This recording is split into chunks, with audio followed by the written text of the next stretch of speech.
and each market I want 25,000, and then I go, whoa, really? You think in each market you should get more? You're making a fortune. I said, do you know I can do the show without you? I'm not doubting you can do the show without me, but if this is going to go on, books have got to be open. Oh, okay, goodbye. That's how I feel. That's how I feel.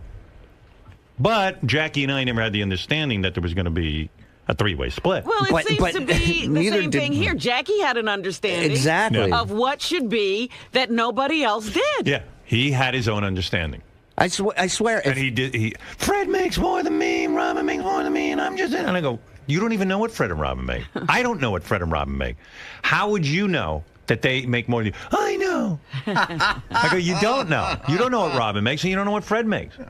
And that's the thing, you know. It just, I can imagine you sitting there and in your head going, what the fuck is going on with this guy? I said, I can't imagine another writer, whether television or radio, that makes the millions he makes.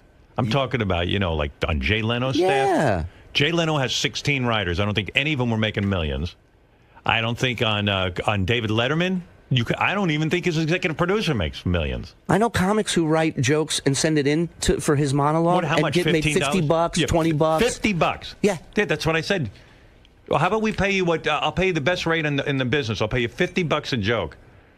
And then if you write 10 jokes, you get $500 whole dollars. I was talking to a guy the other day. He just started doing stand-up. He's doing it a year. I said, how do you like it? He goes, I just hope to be able to make $25 a night here in the city. Right, $25 a night. And when I met Jackie, he was making $50 at a bachelor party. Right. And I'm insulting him. Yeah. And it's like, I don't need it, dude. I listen. All right, so Scott, it's over. It's over. That's it. Well, you seem okay with it. It seems like a reasonable conclusion to this whole thing to Scott. All right. Okay, guys. All right, it's over, everybody. That's what I'm trying to establish. Everybody move on. Yeah. Block Party is reborn. Block Party is a whole new block party. JD's the man now all of a sudden. Or maybe someone else. Right. It's a mystery guest. Yeah, the mystery guest. Maybe a mystery guest. But by the way, you remember how JD was like not into this at all at first? Right. We had to totally twist his arm to do it. He's now running. He's sending me texts at 2 in the morning while we're on the road. You know why? He went out on the road with you guys. He got a taste of it. He probably got paid $2,500 like Scott does. And he got hooked up with girls. And he had a life, yeah. He got laid 2 nights in a row. Yeah, well, I don't know if he got laid. We don't know if he got laid, but there was some sort of activity with girls. Fun with 2 different girls. Right. That he still talks to, I know. That he's still talking to. Yeah. Where is that mush mouth? I love him. I mean, here, in with the new... And he already said to me, he goes, I'm going on the L.A. trip because we're booked in L.A. in September. We got two big venues in L.A. Hey, what is it with you that all of a sudden now what turned it around for you? Mr. Block Party. That you're now Mr. Block Party. What happened? Could you spend an hour getting the headphones on? He can't swallow a pretzel. I'm sorry, they're new headphones. He can't put on headphones. Well, they're new. What do you want from me? They're no different than the other ones. No, they are. Yes, they are. All right. Take them out of the wrapper. Look how big this thing is. Listen, I am not big on... I already think you're way more entertaining than Scott. I'm not big on traveling and stuff. Right, who is? But, it's definitely fun to be with Ronnie. You got girls. I will say I had a lot... it was a better time with Ronnie than it was with Scott. Right. So, I mean, I love Scott, but, he's not Ronnie. He's no party. So you're into it. I mean, you were texting Shuli, I want in on the block party. Well, I mean, I saw the tweets and stuff of them out in San Francisco, and, it is a good time to hang out with them. We went to him yesterday, Toronto, because Scott quit. Yeah. He's there. No argument like with Chicago and Arizona. Oh, my demands were met, so, why not? Your demands were met, all right. 2 hot chicks. Your demands were met. So you think you'll be meeting new chicks in the big Toronto trip? I don't know. Yeah, definitely. Oh, yeah? What do you mean? How do you know? Because I got girls on Twitter already tweeting me to bring JD instead of Scott, so they're waiting for him. It's like this Twitter pimp. Wow. Yep. They're waiting for him to meet him. Yeah. No bullshit, That's dude. unbelievable.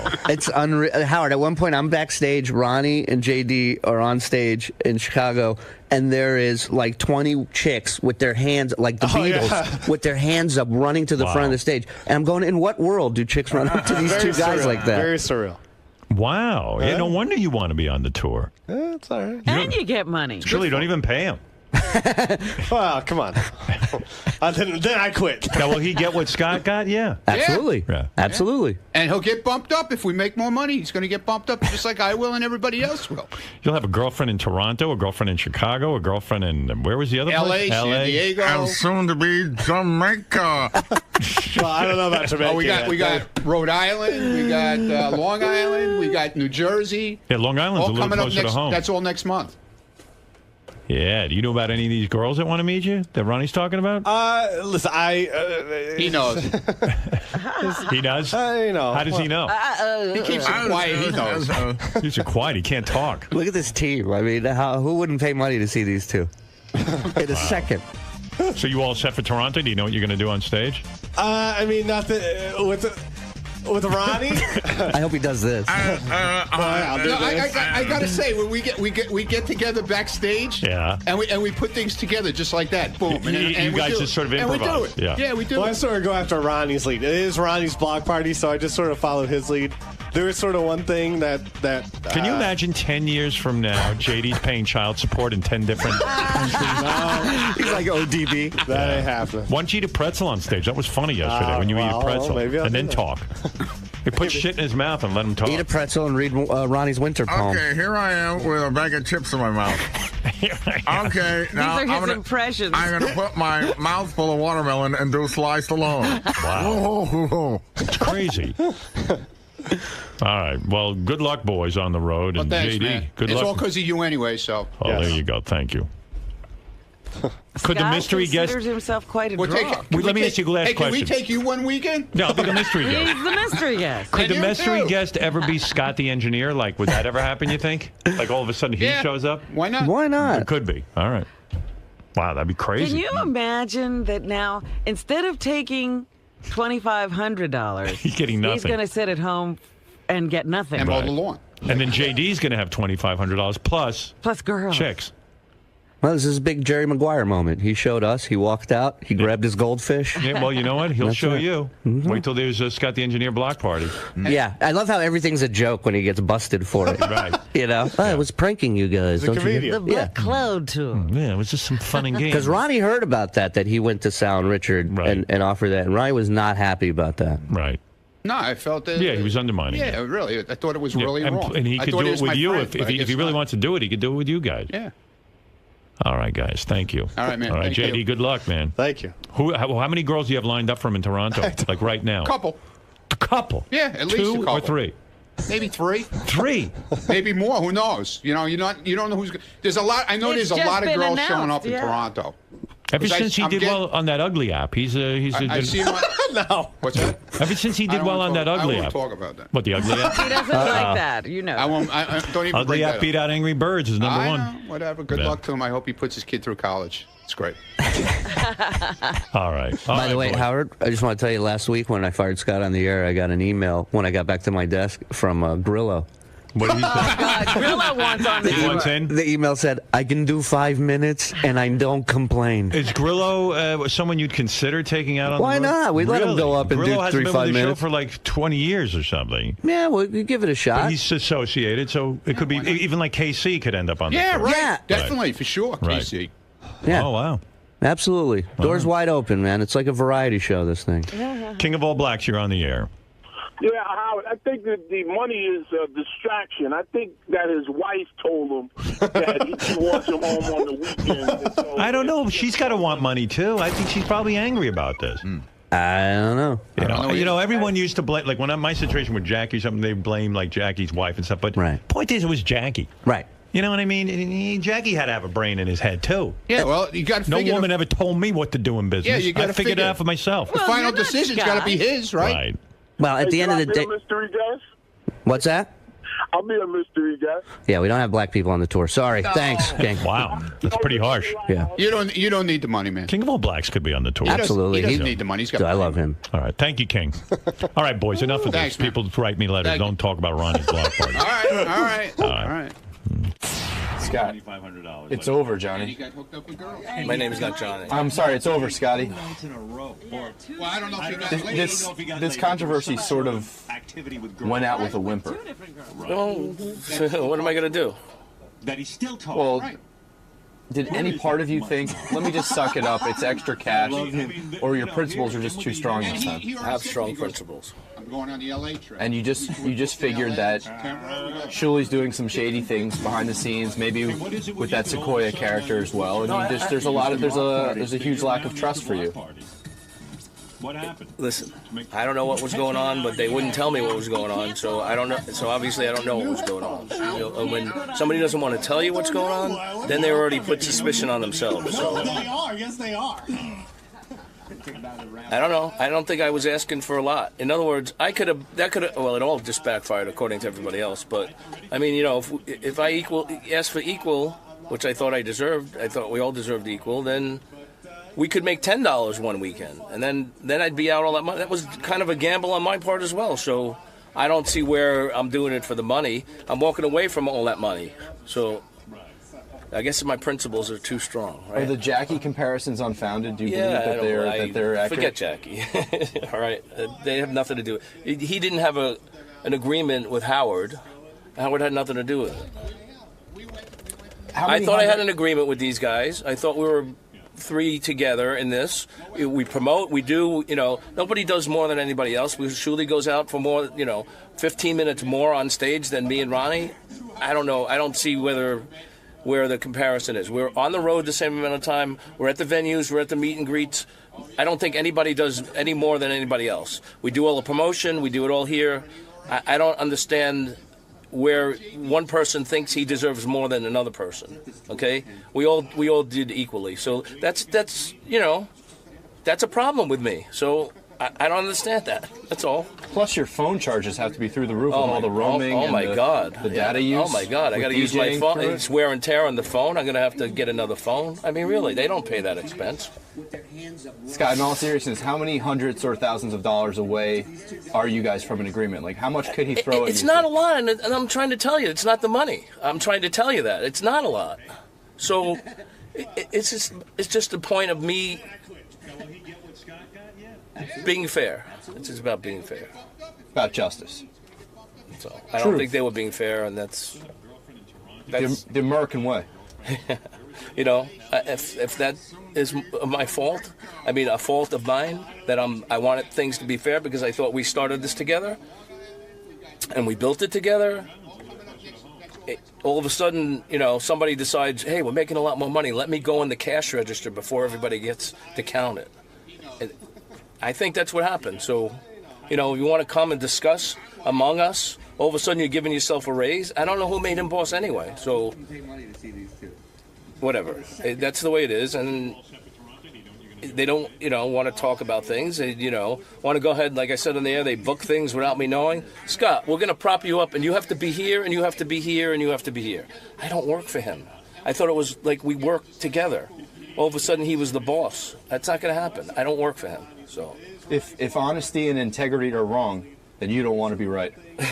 Whatever. I was just thought it would be fair for everybody. Shuli. Yes, sir. It seems finally we've established some resolution in the matter. Yeah, we have some closure finally. Long overdue. So the Jackie comparisons rang true for you? That's all I could think about when this whole thing was going on was, I imagine this is what it must have been like dealing with Jackie. Like, it's somebody that is just never happy. They're never going to be happy, I could open every figure to him that he wants. He's going to find something to complain about and bitch about. I don't need it. I don't need to fucking have it. Sorry, you still maintain that he's getting the fairest shake he could possibly get for what he brings to the... For what he brings to the table, he's well over fair. He's well over fair, and that's really my point in all this is, there's guys who are bringing much more to the table, who are making much less, and they got nothing to cry about. They're not bitching. They're not asking to see this and that. He's doing very well, and it's not enough for him. And the bottom line is he doesn't trust me. And I'm not going to work with somebody who doesn't trust me. And he's a quitter. I don't deal with quitters. I don't do that, You do it, you do it. Now you move on, and now you move north. Yeah, we're going to Toronto. JD stepped up to the plate. He is a team player. He enjoys being there. He enjoys the party, and so does Ronnie. And the vibe, really, with those two was excellent. It was probably my favorite weekend that we've done so far. So, you know, look, I'm excited. I'm just glad this is over with. I've been stressing with this for the last few weeks, and it's just been making me nuts. And I got enough shit in my life. You know, this guy's life's almost over. I don't know what the fuck he's worried about. You know, mine's just starting. I got a fucking kid to raise. You know, and I gotta fucking hold this guy's hand through life. I'm tired of holding people's hands. I just want to hold my hand. That's all. JD, now you become a permanent fixture on this tour. You're the permanent replacement. I guess. I don't know.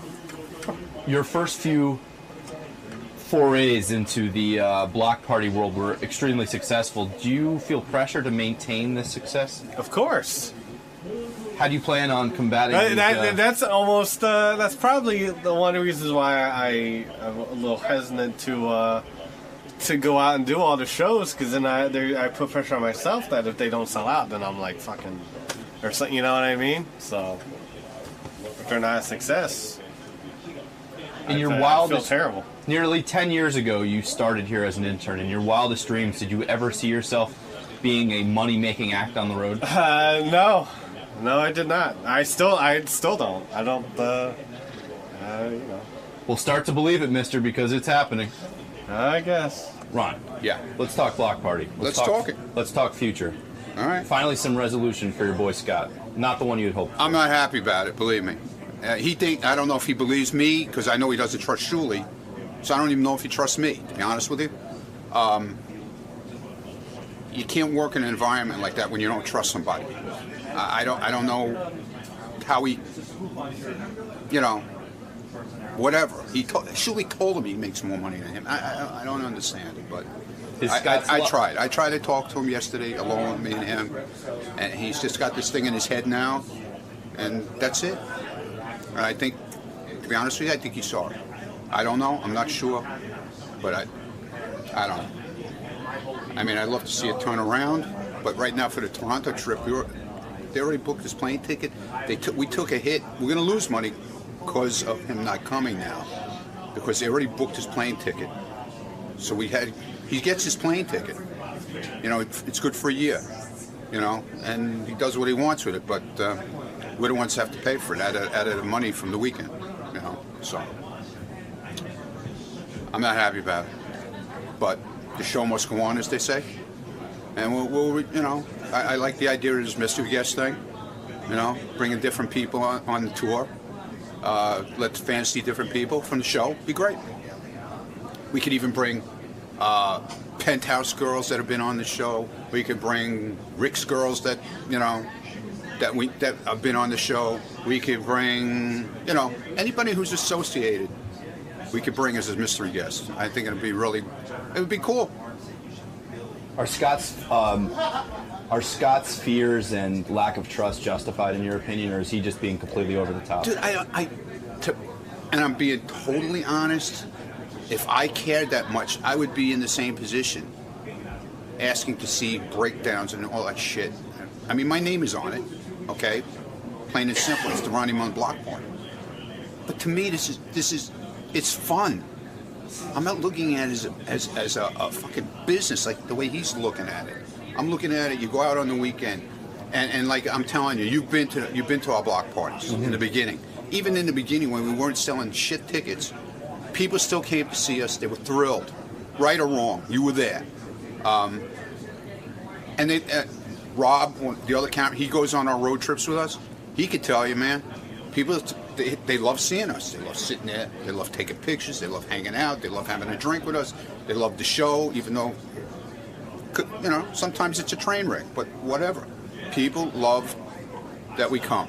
So you do it for the love and for the fun, and you make some money that's secondary, exactly. And it's great. And some money, it's a good weekend's pay, man. Right, that's the other thing. He's throwing away a lot of cash right now.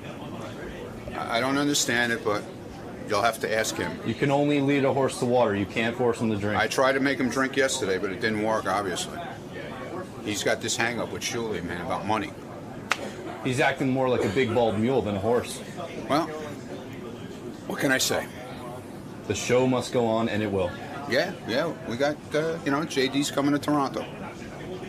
They already booked his plane ticket and canceled it. Well, not canceled his, but he does have a plane ticket.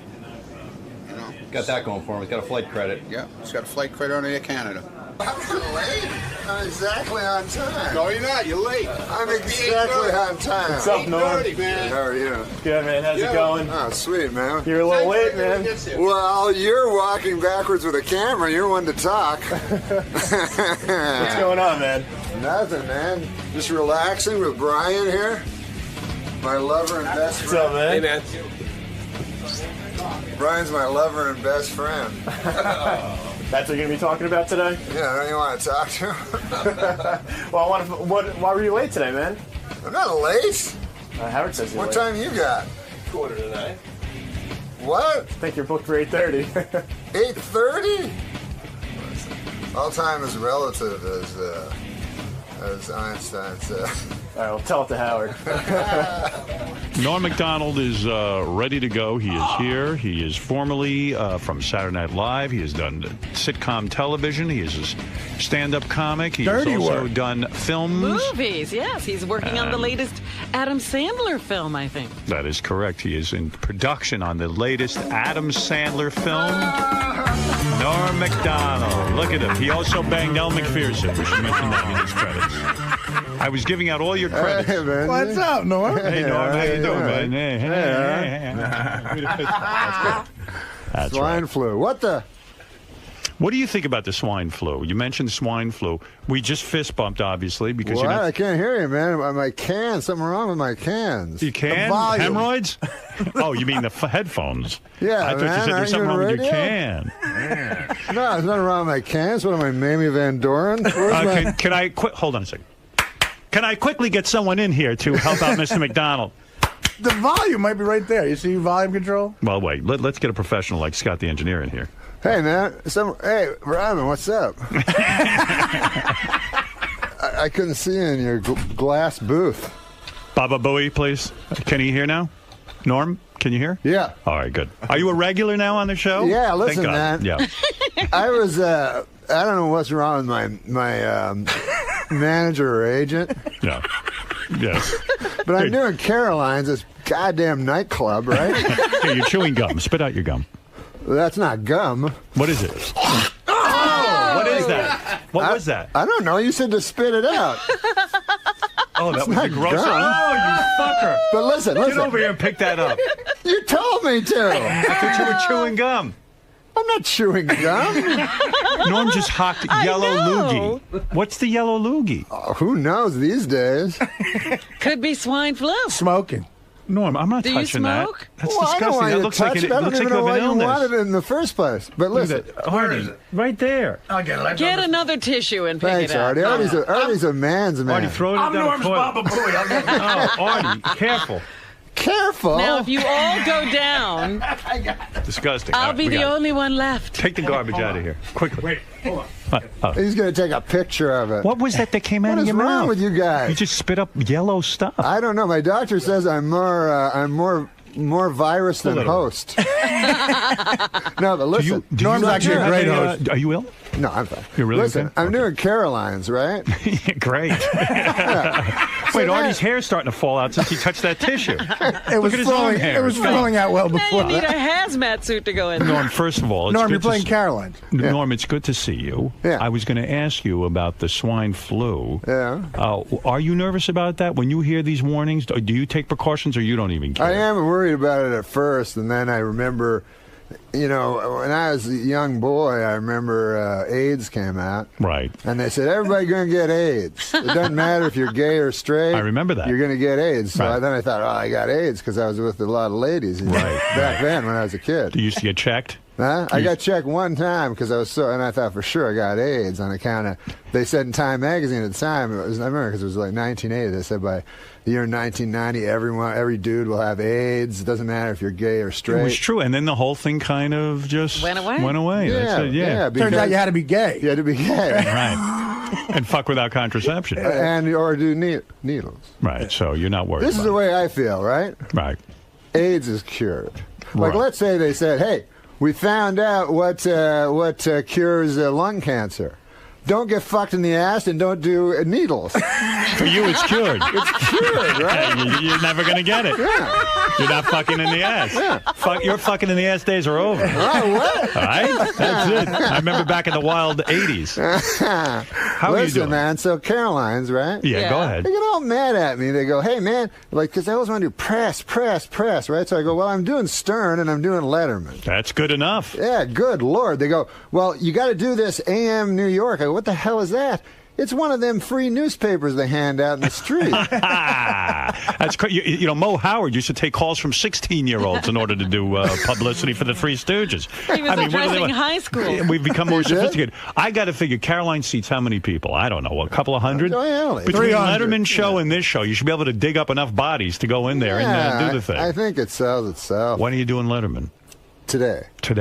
Today's the big day. So isn't Letterman like that blankets the country when you do he a was great on Letterman bit? I talked to Bob Euchre, by the way. Oh, did you? Did you see that? Yeah, was he mad? Whatever. Was he really? Was he? What do you mean? Last time I went on Letterman, I told a story about Bob Euchre. Yeah. And what did he say? Does he not remember it? He said, no.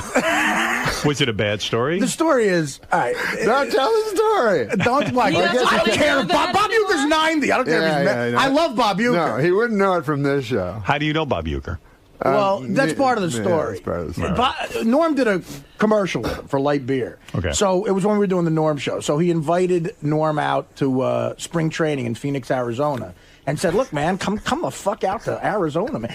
You know, he's a guy you hear on the TV. Yeah, Bob Euchre. Right, but he's so filthy when he talks. Every other word is fuck. It's unbelievable. Right. And he's one of the funniest guys I've ever met. Right. So Norm says to me, "Hey, man, let's go hang out with Euchre," because he knows I'm a big fan, which was nice. So we go to Arizona. And it's the funniest 24-hour period I've ever spent. We played a round of golf with Bob Euchre, and he let us sit in the booth to listen to him announce a Brewer-Cub game. Okay? Right. Now, he had a cough button. You know, if you're going to cough, you hit the cough button and you're not on the air. Sure. So, from what I remember... Norm may not remember this because he's friends with Bob Euchre. But anyway, Euchre would be announcing the baseball game. Right. And like a fucking jazz musician. It was unbelievable. If he saw a really hot chick in the crowd, he would hit the cough button and say something filthy about her, then go right back to announcing the game. It was like magic. So unbelievable. You think that's a high-risk thing to be doing. That's like walking the high wire. He would say shit like this. He'd go, here's the 2-2 pitch to Sosa. Ground ball to shortstop. Look at the fucking tits on that whore. Over to first base, 2 down. And he'd hit the button that quickly. Yeah, and... So you must have been out of your mind, entertained. And now when you listen to him, you're wondering, like, during the spaces, what he's saying. Howard, that's the story I told on Letterman. I cleaned it up. Right. And he started using, like, old guy words for the chicks. Like, he'd go, fly ball to center field. God, I'd like to get with that trollop. That's the third out. So the other thing he did, let me tell the one other thing he did, because this is amazing. Yeah. He sees John Fogerty. No, that was what I was going to say. Creedence Clearwater Revival. Let me tell that. Yeah. All right, go ahead, Norm. So he sees John Fogerty, from Creedence Clearwater Revival. So he's like, "Hey, man, that fucker's a rock singer." He goes, "But he can get out of the sand trap like nobody's fucking business. I played in a charity tournament with him." So we're like, "Yeah, we know what John Fogerty is." And he goes, at the 7th inning stretch, I'll have the fucker come up and sing for you. Fogerty's there with his kid, by the way. He's a big Cub fan. He's here with his 8-year-old son, John Fogerty. So we're like, no, you don't have to do that. Right, don't get John Fogerty to sing. Leave him alone. It's all right. We don't want him singing in front of us. So then he gets mad at us. He goes, "Do you even know who fucking John Fogerty is?" So we go, yeah. He did Creedence Clearwater Revival. He goes, "Yeah, he did all that fucking shit." But anyway. So what happened? Did Euchre actually call you after Artie was on Letterman? I was in Arizona, so I said, "I'll go to spring training." Forgetting that I saw Artie do it. It was really funny sometimes you do things on TV and you forget that it's a human being you're talking about. I don't think it was Well, you know what it is? Euchre has a clean-cut image. He's one of these guys that broadcasts for a network. Did I get him fired? I don't think I did. No, but he probably doesn't want it out there that he's busy, talking about broads. The other thing he did was he was on Mr. Belvedere. Right. Yeah. And he found out that 4 years into the show, he found out that the actor who played Mr. Belvedere might be a homosexual. Right. So I asked him a question because Fred Wolf told me there was a rumor that Mr. Belvedere, the actor, during a read-through, sat on his own balls. Right. At a read-through. And I didn't know if it was a myth or not, you know? Yeah. So Euchre, he doesn't listen too much. Oh, boy. So I said to him, I said, is it true, Bob, that I heard this thing about Mr. Belvedere that he was at a read-through, and then he goes, oh, yeah, he was a huge fucking fag. he goes, I said, I remember you from Mr. Belvedere, and he goes, that guy was fucking riding up the Hershey Highway. Nice fucking guy, though. And then we golf with him, Howard, we're golfing with him, and again, it's a guy you see on TV. Right. And like there's two women in front of us with two guys, right. And he's like, what the fuck are these guys doing? And he starts screaming, he goes, start moving, what is that, a gang fuck up there? So he's a fun guy. He's the funniest guy I've ever met in my life. How do you become friends with a guy like Euchre? You'd think I the know two how of you you guys don't would become friends. But I just think like you two guys would have no reason to get together. Here you are, this irreverent comic. And, we did a Miller Lite commercial. That started the friendship. But anyways, I was in Arizona a couple weeks ago, 3 weeks, a month ago, whatever, for spring training, and I went up to the booth, and he goes, man, hey, what about that fucking Artie Klein? Artie Klein. So then he goes, he really does not like Artie Klein anymore. And he goes, he doesn't know Artie Good, Klein. fuck Artie Klein. Yeah, Artie Klein's an asshole. Yeah. Right. He goes, the funniest thing is, he goes, that cocksucker must be running a little short of material. He's doing Bob Euchre private lines. Yeah, I mean, well, listen, tell Bob I'm sorry. No. But he really was one of the funniest human beings I've ever met in my life. How old a guy is he? Man, he looks good. He has two like artificial knees he just got in. He was a catcher, so he's right. So I go, how are the knees? He goes, fucking great, man. I can still give a fucking blowjob. What? I shouldn't be saying any of this. Yeah, Jesus, Norm, you're doing the same thing. I know. The man's got grandkids. I know. He's giving blowjobs? I said it clean on Letterman. What the hell does that mean? He's giving a blowjob. Well, he's clearly not. He told us a story. What with the story? Remember when he brought us back to the hotel? Yeah, we were going in, and there was a bar, and he said, man, that bar looks like it's got some good cock in it. And we were kind of confused. We thought. I think he was trying. That's true. Wow, he's apparently wild. Norm can't remember any of the insulting things I remember. But I remember why. I found out why he said it because I asked Bob Costas. I said that seems very strange, and he said that athletes use that term for women, for pussy. No, Yeah, I think what happened was because they're so masculine. That's crazy. Because they're so masculine that they can do that. You know what I'm saying? Right, he thought like they're comfortable in their sexuality. Yeah. But I think what was going on was he was being like extra filthy. Right. I think he thought we were two like younger comedians, and he was trying to like maybe. You think he was Talk trying to your impress you in some way, language, like talk the language of the young comics? Maybe there might have been a little bit of that. Yeah. But I mean, because every other word was fucking. It was so funny.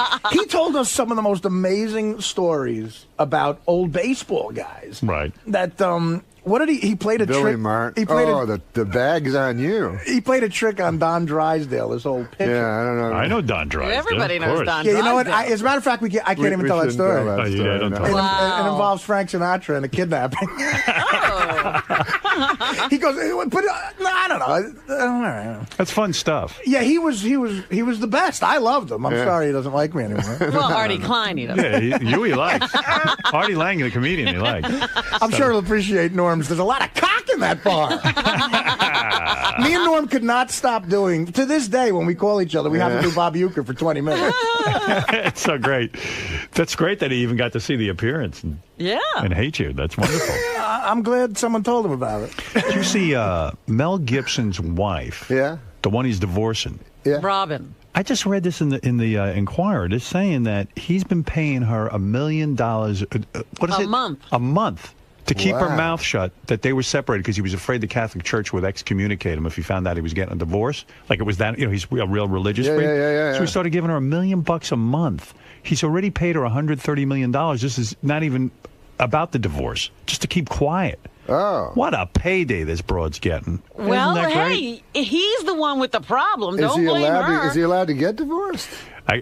Well, that's what he's trying to do. What he's trying to get. Yeah, he's paying her off to try to figure out. He's buying time to figure out how to do it without getting excommunicated. But apparently, she got upset. That was the thing you can't understand. She got upset because he had a girlfriend moving in with him, and they were doing it in the house. Hey, Mark, you're on the air. You're here with the great Norm Macdonald tonight through Sunday at Caroline's on Broadway in Manhattan. For tickets, go to carolines.com. I got to see Norm the last time. It's a lot of fun. Thanks for coming. That was nice. That was great. We had a great time. Every time he comes here, I'm leaving town. Well, what? Because you're up to something you ain't sharing with us. Robin's got a good travel agent. Robin goes, for some reason, Robin's been going down to Florida like every weekend. I'm not going to Florida this weekend. What are you doing? I'm going to California. What are you doing there? I told you, my nephew's birthday. Contracting swine flu. Are you nervous because you are living in California? Yeah, swine flu out there? What is it? People are afraid of Mexicans? And yes. They've always been afraid of Mexicans. I mean, yeah, right. Are you extra afraid of Mexicans now? Norm, did you ever hear, the guy Daniel Carver we have on the show, the Ku Klux Klan guy? Did you ever hear what he said about Mexicans? It's terrible. He said someday the Mexicans are going to outnumber the humans. Do you? How are you avoiding Mexican people?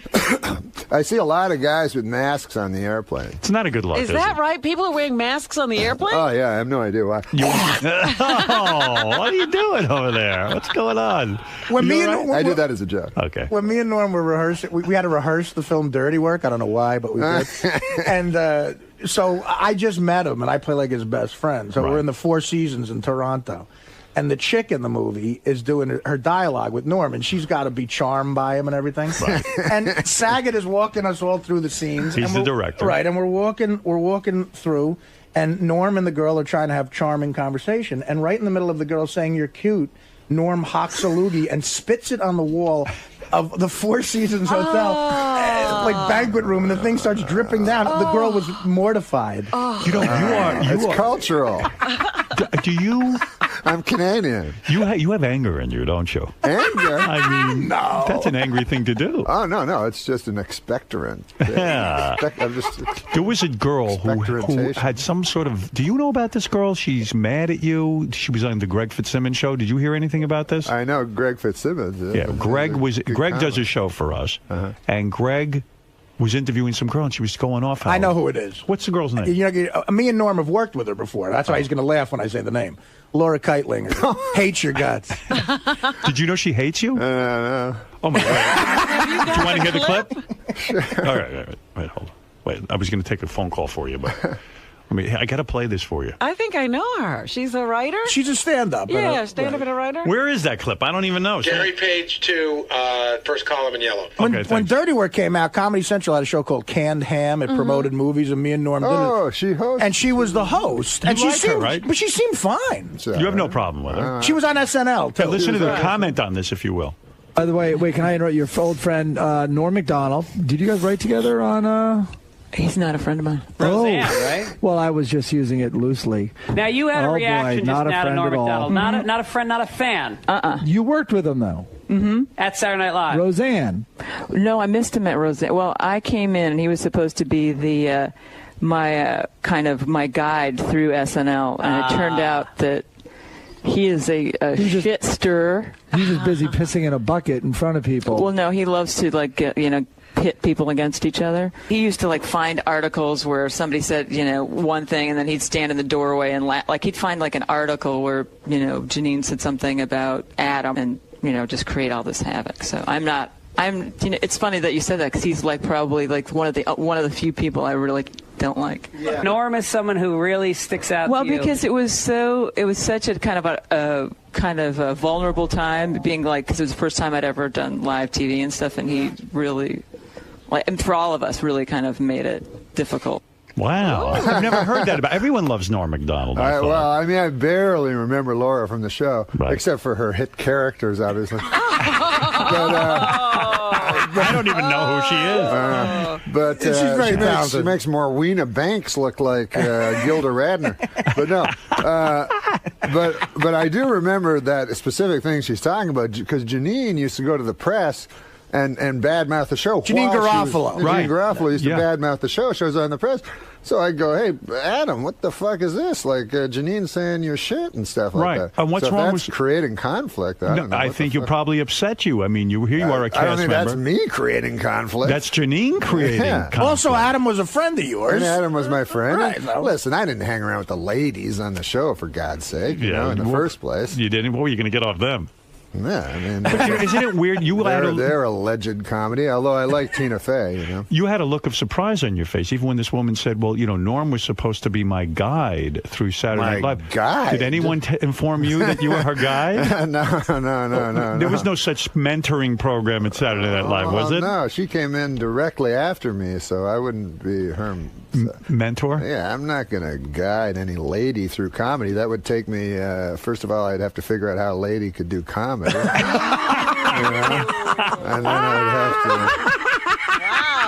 There was no easy, Jerry Lewis. There was no Big Brother mentoring program in place that Lauren put in place so that you could mentor a lot of the young ladies. That's nonsense. It's crazy. You weren't buddied up with her? Isn't it funny? What? You weren't buddied up with her? No, isn't it funny? I find Norm to be a very a great, pleasant man.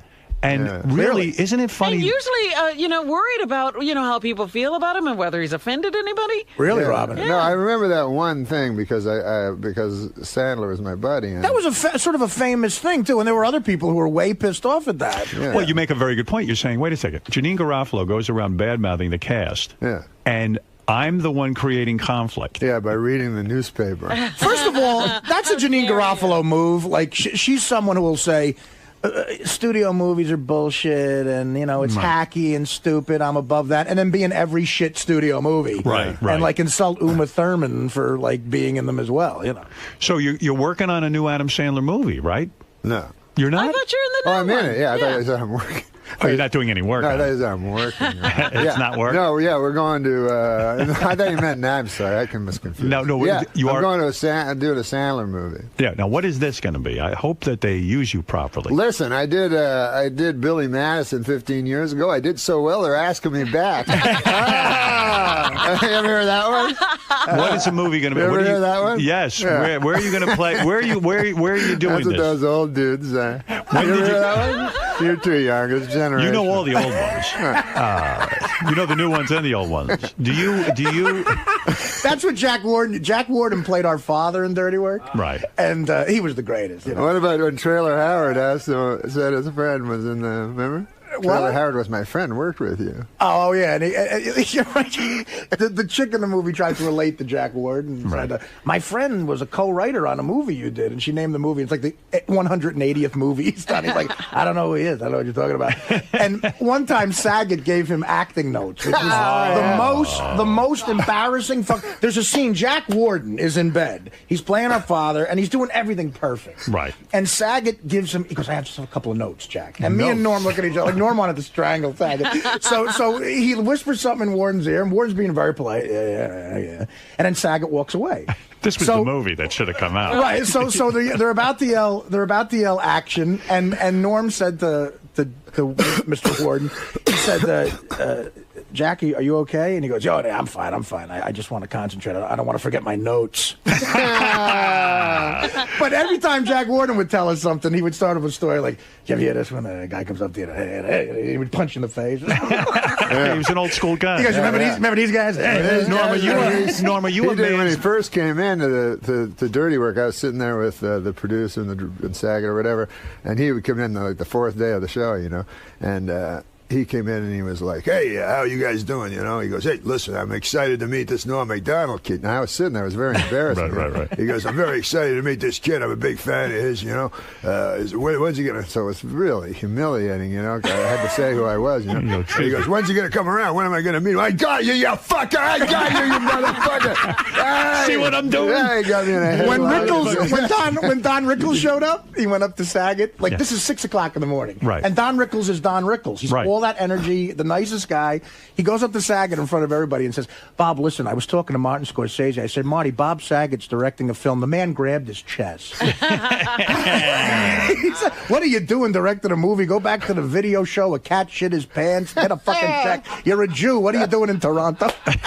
That's great. Jack Warden, when I worked with him on the Norm Show with Artie, he played our father. Again, he was always our father. Yeah. You like this guy. I get like right. No, guys. Tommy Smothers played our father. Oh, that's right. Right. Jack Warden played on something. Jack Warden played another guy. So he was he'd by this time lost his memory, and at one point he played the man in the glass booth, and he could do it for an hour and a half. Right. So but he'd always forget his lines, and it was driving him crazy, Right. And the director, these fucking television directors are the worst, whatever. They're terrible people. Just not the terrible, just talentless. And they go over, they go over to him and they go, Jack, you're doing fine. He goes, don't bullshit me, dude. Don't you fucking bullshit me. But he couldn't remember, Yeah. So we had this scene, and then I'd have to remember everything just in case he remembered the one scene, Yeah, and, there's pressure on you. Yeah, so imagine you don't remember. I don't remember anything anyway, so I'd have to make sure I remembered. So I remember the scene was we're watching a hockey game, and Jack Warden's supposed to go, he's playing an old tough guy, and he goes, so his first line is, hockey is not the same as it used to be. It's the helmets, When I was a kid, they were tough, So that was his opening line, So we start the scene, he looks at me, just blank in his eyes. I know he doesn't remember anything. But he's a good enough actor, he thinks he can fake it, Right. So he looks at me, he goes, just nothing. Then he goes, Nami. Nami, Nami, Nami. And then he's looking out, he's trying to press it. He goes, Nami, I tell you, Nami. Now it's hockey, Nami. Hockey. He goes, it's different nowadays, Nami. It's all different with the hockey. Nami, it's different. The helmets, Nami, the helmets. It was a disaster. 5 minutes later. Yeah. Don't bullshit me, kid. You don't fucking bullshit me. So you strike me, Norm, from what I'm getting from this conversation, you are a man's man. Do you actually believe that women can't be funny? I'm being serious. Are you kind of more in the school that guys are funny comics, just somehow women can't make that transition? Well, I don't know about you, but when I was in fucking school and shit like that, I'd be in high school, and you could hear peals of laughter, and you'd run over there, and there'd be a big group of people laughing and laughing. Who'd you see in the middle? A broad. Surely there must be some woman. Tina Fey, you find Tina funny. Fey, I find funny. Roseanne, I find incredible funny. She's funny, yeah. But Roseanne in a very masculine. She's very manly. What I mean? One of her best jokes was like, people say I'm too masculine. I say, suck my cock. You know what I mean?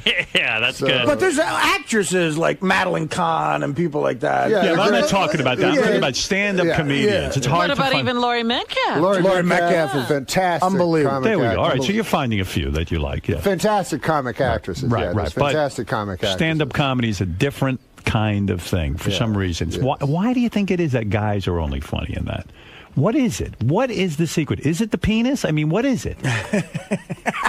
All right, forget it. We're not going to get any answers today. No, I know the answer. What is the answer? Artie? I mean, I just think that it's a man's world. I don't. Is that the answer? No? Yeah, Can that be the answer? It's a man's world. I don't know. Maybe they make each other laugh. I don't know. They Girls do. They yes. do. Chicks have stories where they make each other laugh, and they're the worst stories on the planet. I mean, I think in a way, like since the best comedy is honesty, right? Women are obviously way more dishonest than men. They do. Whenever you hear women talk, it's all that they hate each other's guts, but they pretend to like each other. It's so true. You're right. Yeah. And abroad is. I think you're hitting into something. You're right. They're phonies. Right. Women hate each other's guts. It's so true. You know what? I know women. They behind each other's backs, they'll come up to you and tell you horrible things. And that's when they're funny. And then you see them in the room together, and they love each other. You should see. It's phony. And they have the stories they tell you is like if you're out on a date with a chick, you got to sit through like. They always have a crazy friend. My friend Nancy is the crazy. When you meet her, you'll be laughing. You're gonna laugh. Right. She gets on a table after 5 Long Island iced teas. dances. And she's not funny. Right. And they think you're boring if you don't want to go dancing with them. Right. And you're like, well, you're boring because you got to be in a place where the fucking sound is so loud you can't say anything. You know. Well, I have to say something. I think maybe it's the caliber of the women you're with. Can I say? No, they're all hot chicks. Can I say something? I saw Sarah Silverman in concert. She was extremely Sarah's funny. very, very funny. Yeah, Sarah's very funny. She's funny like a guy, though, right? Yeah. Well, all of a sudden you're finding women funny. Well, no, I'm saying if you read any article about Sarah, it's like she's a guy's, guy kind of. One of my favorite jokes by her. One of my favorite jokes by her. She said years ago. I think this is Sarah's joke.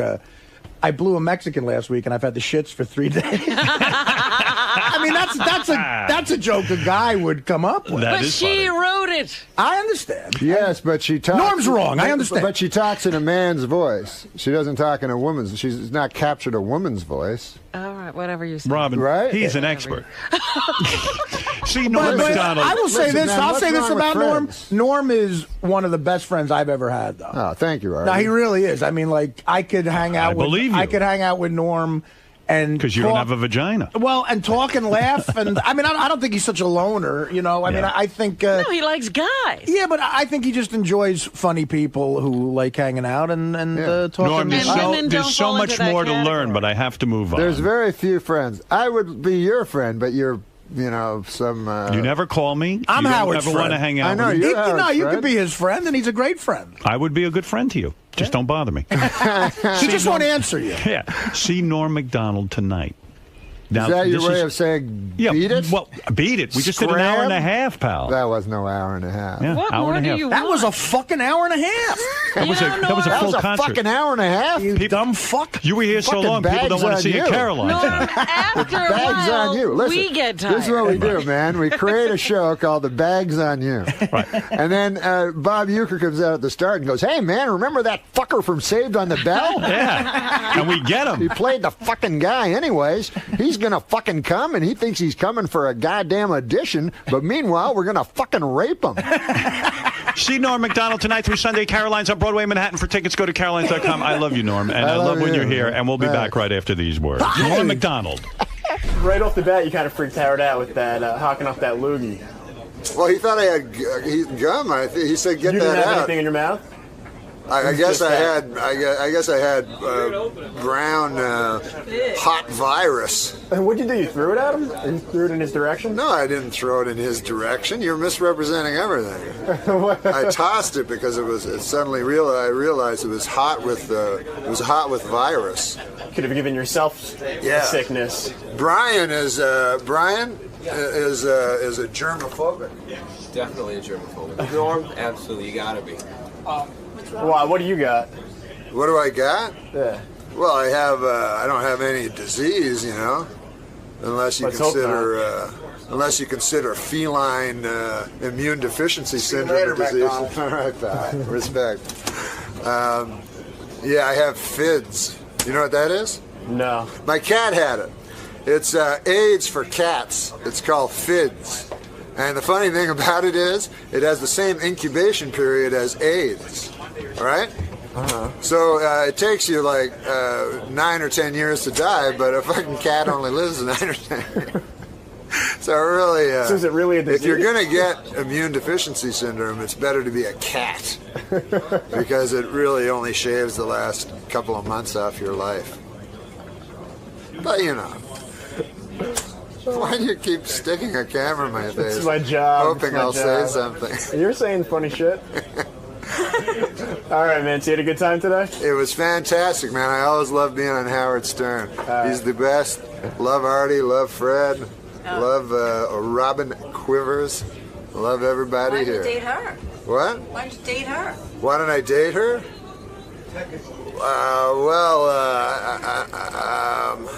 That would require me saying something incredibly politically incorrect. Go ahead. I usually don't date shorter women. I thought you were going to say something else there. Well, that's your racism bubbling to the surface. My God, I don't know what thoughts go through. Hey, I'm on Howard Stern to promote my new movie. It's called Adam and Steve. And I just saw like 2 girls with Well, that was 4 breasts, basically. I didn't see any girls. I just saw 4 breasts run by. Yeah. Did you enjoy that? But, yeah. No, I did. Did you? You missed it. Your camera was this way. This is probably, you missed everything that's going on behind you. Yeah, I was with you, and I should have been... Yeah, with me, you're like standing... You closed the door like an idiot. That's all right. All right, man. Well, have fun in there. All right, you too. Thanks. All right. All right, let me bring Chris in. I know I'm supposed to take a break, but screw it, because I know Chris has got limited time, and I apologize. I'm running behind. What's he up to? He's got limited time. Who, Chris Kattan? Yeah. I don't know. Hey, Chris, what are you up to that you got limited time? I mean, what's going on here? I never see you. What are you doing? What's with your limited time? What are you up to? How you doing, brother? Am I on right now or no? Bro, yeah, we're on. I don't know that. I knew you were waiting, and I apologize. Can I shake your hand? Yeah, sure. Good to see you. I knew, you look great. My Thanks, God. man. Hey, Artie. What's how are up, Chris? Good to see you, buddy. He's got another interview this morning. He's on a big schedule. Oh, is that why? Yeah. What's your story? Do you seeing anyone? Yeah, I am. I'm seeing a woman. You date a lot of models. No, I don't. I don't know. I feel you I'm one of those guys that's like, is he gay? And then they would go out with me and they find out he's not, which is better for me. Hey, Gary, bring so in they're my like, notes. oh, because I don't seem like a threatening guy. Right. So they're like, oh, he's cute, he's funny, and then they want to rape me. You're stealth. First of all, Gary, bring in my Chris notes. Well, I don't mind getting raped by a woman. Yeah, here's a guy on the phone thinks you're gay. Hold on a second. Wait, here. I love this topic. Here's someone who thinks you're gay. Like, oh my God, I've had enough of this. What a leap. That's JT, enough. You think Chris is gay? Yeah, definitely. He's a homo. Dan's a homo. Well, there you go. That was it? That's it. He was so upset. That's he had to all get he's off the got. phone. Katan's a homo. I'm going to crash. That was Lorne Michaels on the phone. Anyway. He's already up. He's like, Katan's a homo. I'm on the treadmill. I got to get out of here. I'm shopping for socks with Paul Simon. Sir, what evidence? Wake me up at 6:30. I got to tell everyone Katan's a homo. What evidence do you have that Katan's a homo? Sir? I saw him do that character where he's a homo. Therefore, he's a homo. So how do you feel? How long you been off Saturday Night Live for? Like 3 years. Is it weird to be off Saturday Night Live? Or you got? It was weird because you're like doing 6 days a week and for 8 years. So at first it was weird. It's like, what do I do with? I'm not staying up till 4 a.m. writing and. What do you do with your life? Yeah, right? well, you get a life, and then you get to. I don't know. You get to. Is it scary? You get to work and do other good things. But is it scary in a way? At first, yeah, because you're so used to the same people, and you're used to doing characters and like the Mangos and the Mr. Peepers and all that stuff. A regular paycheck. And a regular paycheck, but then you leave and then you make a lot more money. Do you? And make in less lumps. Well, yeah, because they don't let you do other. They will allow you if you do a film here and there or something, but then how does your life work? In other words, before when you were on Saturday Night Live, you're just busy all the time and you're working. Yeah. But then now you're like doing movies primarily, right? Yeah, I did a TV thing, and now I'm doing a couple more movies. But now I did this film coming out Friday, and it's an independent film, right? And it actually turned out really well. So yeah, they it's made good to do movie. good things too. Like otherwise, sometimes you leave SNL and you rush into stuff, and you don't know if it's gonna be good. You're like, here's the money, and you're like, you're on a roll. About that taxi movie. Whatever, it's like you go out there and you just do it, and you're on a roll, but you're not really changing a lot, and you're just making big money, and then you're like, oh. But what's your life like? Like you do a movie, and then you have a couple of months off, and you can hang out. Yeah, oh, basically. That's nice, man. And then you can write while you're taking some time off. Are you go on living out in vacation. LA? I'm living out in LA. Yeah. Got a big spread. It's okay. It's not huge. It's hidden. It's like close to everything and hidden. And what do you do when you have a couple of months off? I can't imagine what that's like. Well, you would like. I mean, you're a young guy. You got money. You take in life so you could actually be better as a performer for other stuff too. Like how do you get do to that? create. Yeah, we want to do. I know. How do you take in life? But I know. How do you take? I'm getting like a shock in my fucking. Is that shocking? I got a little shock in my ear. Like, you know why we is do this that? part of the show now? You put shocks and it people keeps do you funny. Katan's a homo. Shock him. We have a little shock headphones. Shock the homo. We have a guy back here doing that. Are you really getting shocked? Are you really getting shocked? No, there was like a little shock. I'm like, did I wash my hair? That happens sometimes in my headset. Well, first of all, it is. It's like ever since you joined Sirius, it's like you get shocks in your hair. I'm like four. That's a good idea, though. We should wire those. I have 4 minutes left with you, and I want to get to a bunch of things. That's it? Are you serious? Well, all right. You got to get out of here. I like the spread here. It's nice. Isn't it nice? Yeah, it's really good. Chris Kattan is in Adam and Steve's. Now, what's this all about? Give me the brief. It's about 2 gay dudes. but I'm not gay in it. Right. There's another reason. Chris is a homo. And me and Parker Posey are a romantic couple, and she's awesome. And it just turned out. Bedroom scene with Parker Posey? We had a pie makeout scene, but it was kind of cut because the wire of her, whatever, the microphone went all over the place, and we only had a certain amount of time because it was independent, but so I was kind of mad about that. So so a film like this, when it's independent, they don't pay you a lot of money. No, they don't. But they give you a piece of the action if it makes some money. Yeah, but it's like, it just turned out like, I wasn't doing some goofy character. I got to be normal, but still funny, and then everybody's like, "Oh my God, he's such a good performer or actor, or whatever." And it's like I just got to be so that's good for you to normal. do. So that's what's happening. So that was good. I'm not doing Mr. Peepers, although I wish there was something about doing those characters like with Katie Holmes. Like I got to hump her head and spit in her mouth and like.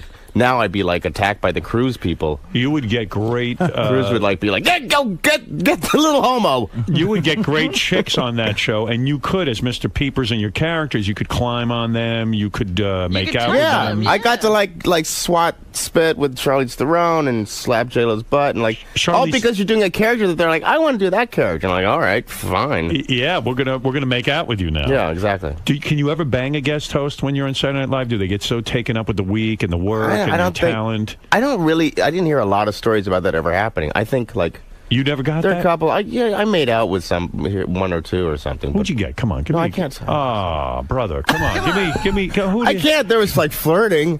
Reese Witherspoon? Who? No, not Reese Witherspoon. She was angrier. Was it Jim Brewer? It's Jim Brewer. Come on, I'm going to shock him again right now if he doesn't tell us. I got that. That's it. Let's go to Andy. There's a new movie out called Adam and Steve. It's an independent film, so you got to look for it. I imagine in all the major cities. It's like a small. It's like a kind of art house kind of film, but it really is actually really funny. So you don't if you wanted to make Mango the movie, or you did the Rocks, I shoot myself when you did the Roxbury Boys or whatever the hell that was. That was made into a movie. Yeah, that was into a movie. Yeah. Does Lorne Michaels own that stuff? Yeah, he does. He owns every character you kind of bring to the table, I guess. How do you know when it's time to leave Saturday Night Live? Like what? When you're like doing Mango for the 50th time. Do you get bored doing Mango? Is that it? You kind of do, but that's not nobody's fault on the show at all. Does Lorne Michaels say to you, maybe your time is up? You kind of leave when you're like you don't. No, he was. They wanted me to stay. The more and more I was there, they wanted me to stay. And did they give you a raise to get? Did they try to entice you with money to stay? Not a lot, a little bit. It's more like for me, I left because it's the more it becomes a job, right? The more you kind of want to go because then you're like not creating as much and you don't feel as fueled. And here, look at your dating history. Chris lives with his girlfriend, model Sunshine Tutt. Yeah, that's my girlfriend now. They've been dating for nearly a year. Her name's Sunshine. Her real name's Sunshine. She must be cute. She's really cute. Yeah. You could probably look her up. I'm not going to say look her up on the internet. Look her up on the internet, Benji, and show it to me. When you get a Sunshine Tutt. Yeah. Her real name, they're like her parents were like, I don't know, bohemians, and he either like screamed sunshine while he was coming. And did she? Or something happened. Or they're on a leaf and there's sunshine in taking the air. acid, who knows? Something happened. And the name of the acid was Sunshine. That's right. Something was going on. So you meet a chick like this, model, she's seen your work on Saturday Night Live. Yeah, but she didn't care about that stuff. That's She's what like, they all say. Don't believe it. Well, right, I know. So she cared a little bit, obviously. And do we see her in any big campaigns? Does she have? She did. She was Victoria's Principal. Victoria's what the Secret? hell am I drunk? Victoria's Secret, a Skechers thing. And it must be. Where'd you grow up? I grew up in a place called Mount Baldy in California, like in a cabin kind of. So when you're growing up in a cabin, I don't know if you were a popular kid in school. I know I wasn't. When all of a sudden, look at Artie, he's like falling asleep. No, I'm just. Artie's like. There's those basketball games going on. He's is this where Jenna Jameson, yes, jerked off? That's where she jerked off. You're sitting on her wet spot. More over there, actually. Is there some more over there? Little Jenna I see a little Jenna stain in the corner of the room. Wait a second. So when you're hey, Robert, let's see your tits. I'm serious. When you're with Sunshine Tutt for the first time. Has anyone ever asked you to see your tits? Oh, every day. Oh, they always do. I'm like, I'm going to go on that show and ask, has anybody asked? Like, no, I don't think so. Like, now I'm an idiot, and obviously everyone asks. Let me see. Every day. Oh, what a stupid. Tutt. Let's see the photo. Oh, yeah, let's check that out. What have they got there? Oh, that's good, yeah. She's prettier than that, too. Oh, yes. Sunshine Tut. What's it like when you're a kid? You're growing up. What the hell was that? Was that Jenna? Were you popular in it's like school? A battery fell out of her vagina. Did you get laid a lot in high school? No. I didn't get laid until I got on TV. That's what I'm saying. Not really. So how old were you? I made mixtapes, and they're like, you're cute. I usually got like, I'd go out with you. You're the kind of guy I'd marry, but not want to have sex with. That's fun. Isn't that great? That means like you're spending all this time with people, and they're like, what am I doing? Driving you in the morning, picking you up. That's brutal. Telling you I love Peter Gabriel and you love it too. All that bullshit. Like, I made a Sting Love the Blue Turtles tape for you. So when you're now in the driver's seat, and you're in the driver's seat, I got another shock in my ear. You better be still. I'm trying to quiet you down. You again. When you get a girl like Sunshine Tut. Yeah. And it's your first night in bed with her, and she's now giving herself to you. She's naked, and she's shaven, and she's blumpkining you, and, and giving you a tossed salad or whatever it is. Tossed salad. Yes. Like a little, tell me, be balsamic. real. Be real. Do you pinch yourself and go, oh, my God, look at what's going on in my life? Yes, definitely. Yes, this is exciting. Yeah. Sunshine Tut is not every guy's conquest. I mean, there's very few who can get her. That's true. Do you take her home to show her off to the old friends? Yeah, my dad was like, she's I gotta say, you did pretty well. And look, you dated model. It's not like that's my boy. That's like, let me sabotage this one for you. You dated model Jennifer Jimenez. Jennifer Jimenez? You dated. How'd you get this one? You gotta be more like your father and fuck it up. No. You dated. Do you think your father's jealous of you? I don't know. I don't think so. I think he might have been a little bit, but at one point. But no, I think now he's proud. Proud. I don't know though. How could any father be proud that your son is doing pretty? Why not? I don't know. Well, if I had a kid like and I'm not, if I'm at home or whatever, and my kid's going out and getting laid with some hot fun thing, and I'd be like, what the fuck? I'm not happy about this. I brought you to this planet. You're like taking the things that I wish, that I'd probably get put in jail for. Don't you think your father would like a little sunshine in his life? Sure, a little bit. Absolutely. Or at least a little Tut. So you feel that your father might compete with you and might even be jealous. I don't know about that. I don't think so. Was he a funny guy? Yeah, he was very funny. Really? Was your father a comedian? He is a comedian. He was in the Groundlings, this comedy group I was in. So that's right. I had heard that. Yeah, but he would I would watch him see him work his magic with his, So he probably had a biorhythm with the girls. He probably sees you walk into the house with Sunshine Tut, and he's like, God damn, look at this. I was in the Groundlings. I had no Sunshine Tut. I make people laugh. Yeah. That's right. No, he still does though. Yeah. But now he probably watches a lot more porno than I do. Now, it says here you dated model Jennifer Jimenez. Yes. So there's another model you sounds hot. Well, and that's you not probably bad. met her. I think Norm liked her. He went, Jennifer Jimenez, oh yeah. You also dated a woman named Jane Herman. Yes. So you're on quite a tear, aren't you? She was What is she? She's a girl. So you two used to go to Nobu and throw food at other people in the restaurant. You're crazy. You're wild. That's like... Is that not true? I think maybe once I threw some... People, I don't know. Some people think that's cute for a moment. It's not like I always go out and let's throw food. Howard, you don't remember getting Eat hit with your feet. You didn't get hit with hey, be funny. Throw food. Andy on Long Island, say hi to Chris Kattan. I'm running out of time. I'm already 5 minutes over. See Are Chris you really? Kattan and Adam I said and Steve. keep going. I don't know. All right, I'm going to ignore it. Go ahead, brother. Come on. Come on. Throw up water. Jameson, just damn it! Someone Jamesoned all over me. Toss my salad. Hey, Howard. Yes. What does he think about Jim Brewer and Norm Macdonald bashing him, saying that he used to still bitch him all the time on the show? Yeah, some of the guys do have a hate thing with you. Norm tells... Those are the same two people, and I don't think they really hate it. Jimmy Brewer works here. Now, I've become somewhat friendly with him. He's a nice guy, though. Yeah, I like him. Really nice guy. Did you have a problem with him? I don't think so. Oh, maybe he has a problem. I never might have had a problem. I never got the impression that Norm hated Chris. Norm didn't hate me. He was just say things that were like... Is that fine line of being mean or funny? He's a ball breaker. Hey, Chris, talk real to me. big ball breaker, and then I break his balls. But he didn't like his balls being broken. Yeah. He really didn't. That was the problem. So you would break his balls, and he didn't like it. And then he get pissed. And then he get pissed. And then he get mad, and he wouldn't say anything. And then he go like, and then spit on the wall and leave. Hey, Howard, one more thing. Yes. Good sport. Howard. Yes. When you take breaks, do me a favor. Can you play that whole entire bit when a guy smacks the other guy and he goes, ah! What bit are we He talking called about? for you to do that? What? He got on the line to tell you to like play a bit. Hey, so let me ask you something. He's talking to Howard Stern right now. He's, Hey, Chris. don't play that bit where someone goes. Chris, focus with me for a second here. Is it true that you dated and lived with Stifler's mom, Jennifer Coolidge? Oh, we dated. That's Stifler's mom? But that was 15 years ago. Oh. Was she a lot hotter then? She was I can't say she was hotter. She was younger. I went to a party. I'm trying to be polite. She looks much. No. I went to a party at her house around 95-ish. Jennifer. Yeah. I thought she was smoking. Yeah, she's really sexy. She's sexy now, but she was smoking. She was the one on Joey. Is she on Joey and she plays the agent? I've never seen Joey. I don't know. But that you got to realize that yes, she's a brilliant woman, but she was.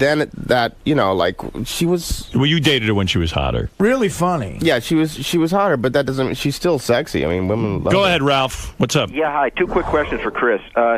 Did you ever skull fuck Sunshine in the shower till she threw up? God, that's so weird because I did that this morning. Yeah. I can't believe you just said that. Have you ever had your salad tossed? I Jamesoned all over her. When she tosses your salad, Chris, are you on all fours or on your back? I bet you. Again, you just got me. Weren't you You know shocked? exactly all about me. I can't believe it. Like he was there. And you know, it's so weird. It's like, clearly, you know I'm a homo when I'm skull fucking my girlfriend. You know that. But Chris, isn't it amazing to you? Look, Artie again is falling asleep.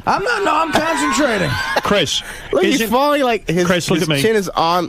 Isn't it amazing to you? Ow! I'm not kidding. I just got 3 shots in my ear. I control that. What is it, Gary? I got to get him out of here. Where's Chris going? Where are you going? He's going to the WB. The WB's not going to ask him about getting his salad tossed. Wait, there's one other chick he dated, by the way, that you didn't bring up. Do you know who Jennifer Coolidge is? He just mentioned that already. Sorry, I missed it. There's other people too. By the way, there's other people. There is? Well, yeah, but those are. All right, listen to me. Nobody watches the WB. Wait, it's not a cartoon, dumb shit. The WB. What is that? A news show? I don't know what it is. You know, every local channel. Nobody watches the WB. All right, listen. Hey, Howard, play the sound of somebody taking a dump. So I haven't seen you in a while. Why? Chris. Why'd you call me? Play the one where someone's having a hard on. Play that sound. Chris Kattan is going to be in something called There's the sound. Adam and Steve. Play the sound of someone peeing on someone's face. It's the only show where they call to request sound. Oh, is that the sound? They order us around. Fred, do you know what sound they're talking about? No, I don't. We used to have the piss on thing from the porn. Yeah. I don't know what they were. Chris, do you have a sound you'd like me to play? A song? A sound? Play the sound of somebody taking a dump on someone's neck. Well, yeah, Howard, I do have that. You do have that. It's on your page.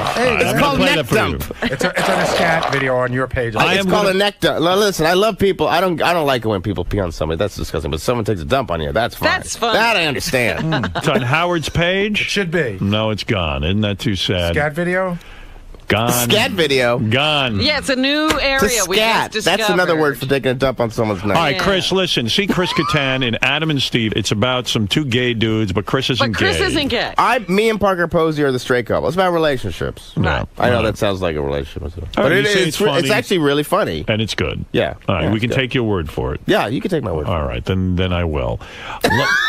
All right, listen. Chris, it is great to see you. Oh, great seeing you, man. I don't want you to be late for the WB. Wow. Oh, you mean hello, my baby, the Frog Network? Yeah. Thank you for stopping by. Come by Yeah, of anytime. course. I'd love it. It's great to see you. I'm and glad you guys are doing so damn well. Like, thank Nobody God said you guys we're are doing doing well. well. Nobody said we're doing well. No. Oh, all right. Well, They don't acknowledge you guys look fantastic, and that's all that matters. No, we're very happy. Oh, it was great. So I had a great time. Do you do this at home? Yeah. What are we having for dinner?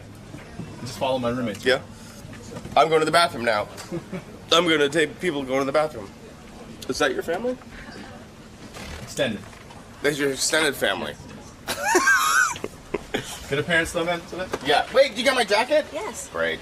See you, buddy. All right, we'll see you later. See you, man. What are you doing? with Howard Do you need to talk? I tuned into Bubba's show yesterday.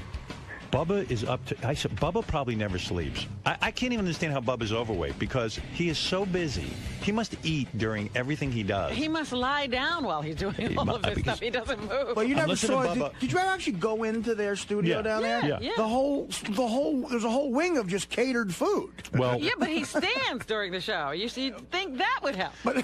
anyway, tune into Bubba, and Bubba's talking about And on the one hand, I guess there's some lawsuit going on that involves Bubba and whoever his competition is in Tampa. Right, I heard that. Somebody's suing him for something. Yeah, and Bubba's obsessed with it, so he brings this guy's name up. It took me a few weeks before I knew what Bubba was talking about there, because Bubba's obsessed with this guy. He's always in a war. He's in a war. Then 2 seconds later, he's talking about these midget cars that his son drives. Right.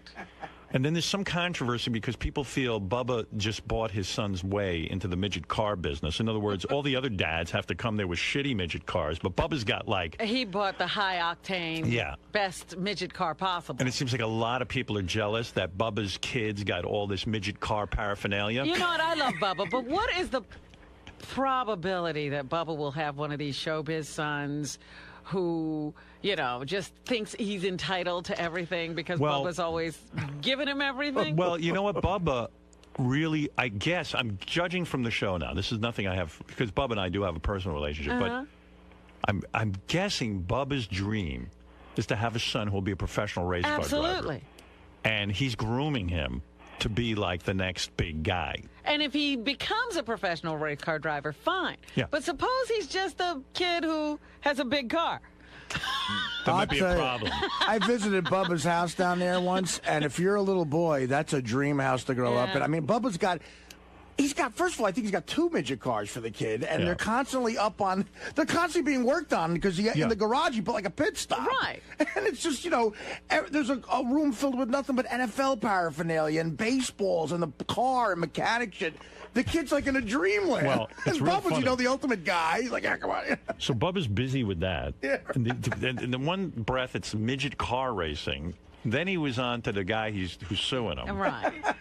And then there was some big discussion about Brent and who were they referring to? I mean, it was like, I said, Bubba has got like his hands in 20 different operations going. Yeah, I don't understand how he, because he's into NASCAR and, he knows everything that's going on there. And then he's into that fighting, that ultimate fighting. He knows everything that's going on there. There was something happening with ultimate fighting. That was really, there was a big controversy. Yeah. He's a funny character. Well, like whenever I saw Bubba in Vegas last year, you just instantly smile. He's got 2 million things going on. And he talks about them real quick. And the show's entertaining. But even to hang out with him when he tells you about the show, because he's passionate about it. It's not bullshit. No, he's like a Jamaican with 20 jobs. Right, once a year he talks about it. So many interests. Did you hear the State of the Bubba address? Because I listening to that. I missed State of the Bubba because I missed it. I was out to dinner, and then there was a whole thing. I got to get a tape of that from Mr. Sabian. Yeah, we're very caught up in State of the Bubba. State of the Bubba. Yeah. But wait a minute. The thing that I'm trying to get at here with Bubba's son is, because I was talking to this guy last night. He says a very fine line with children being too giving and permissive and showering them with things and then, being a disciplinarian and setting up some guidelines and rules. And I don't know where Bubba's going to fall in all that. You mean you might think that Bubba's not the perfect parent? I was trying to say it a bit more tactfully. What if he grows up to be a professional fisherman?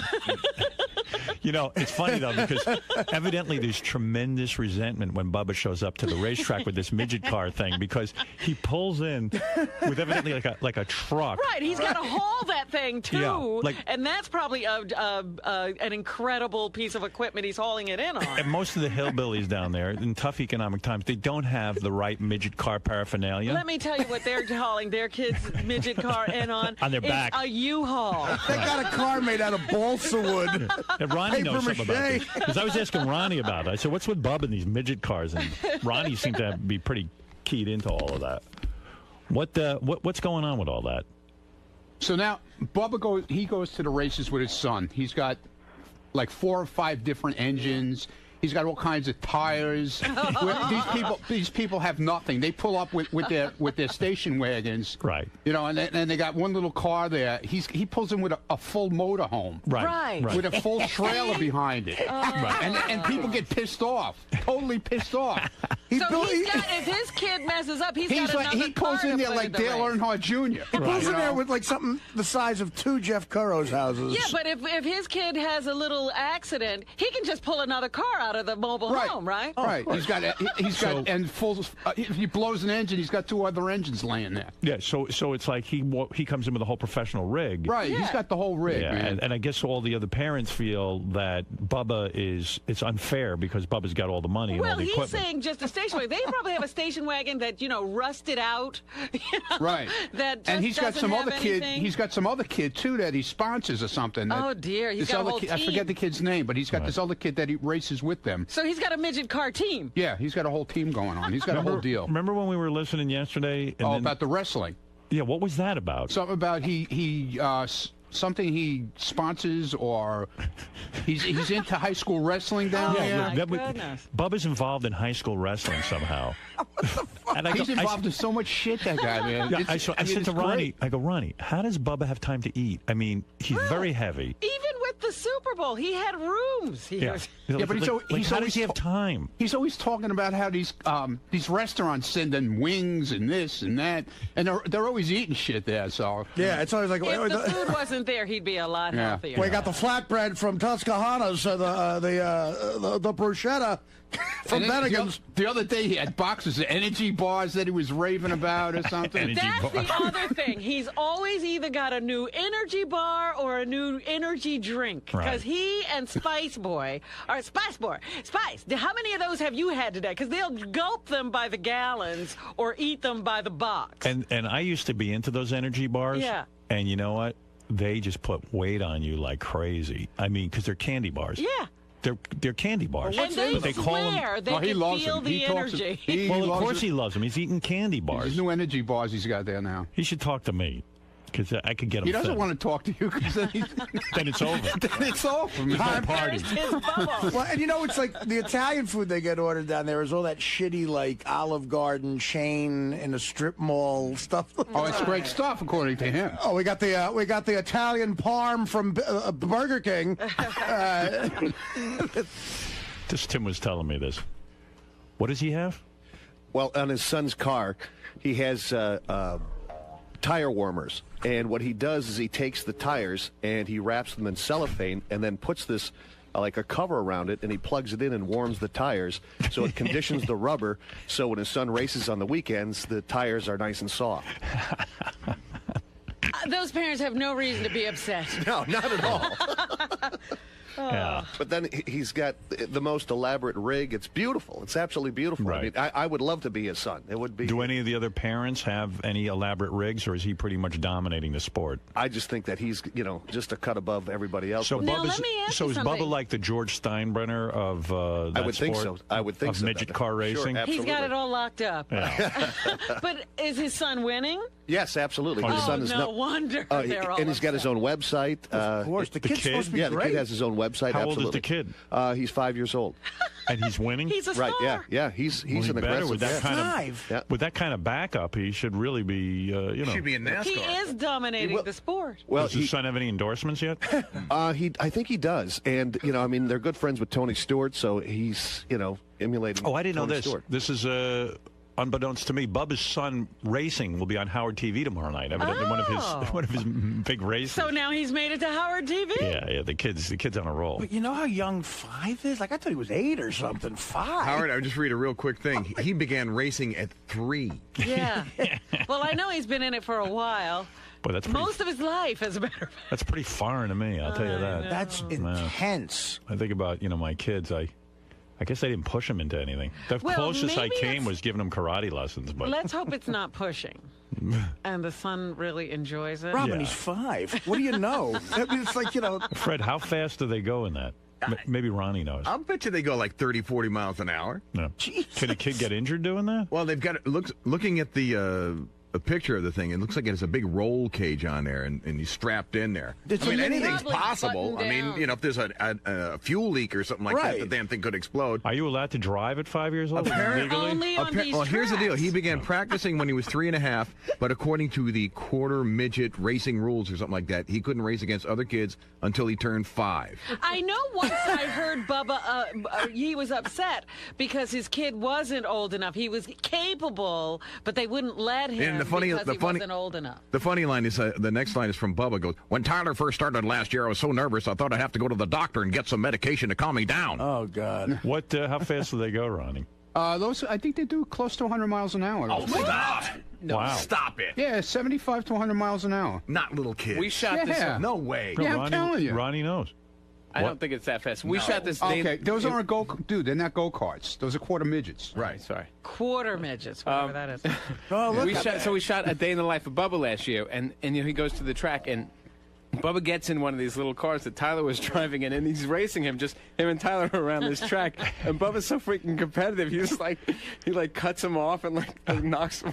He was so hitting disturbing his to watch. son's car? Yeah, yeah, pretty much. When's that going to be on TV tomorrow night? I'll rerun the whole special. Okay, good. Yeah, we'll put it in this conversation and run the whole special. All right. Well, thanks, guys. Hey, it's Bubba here. You know, I recently invited Howard TV to come down to my home in Tampa, Florida, and spend some quality time with me, my family, and friends. Check out how we do it in the Dirty South. It's a day in the life of me, Big Ass Bubba the Love Sponge. Say it.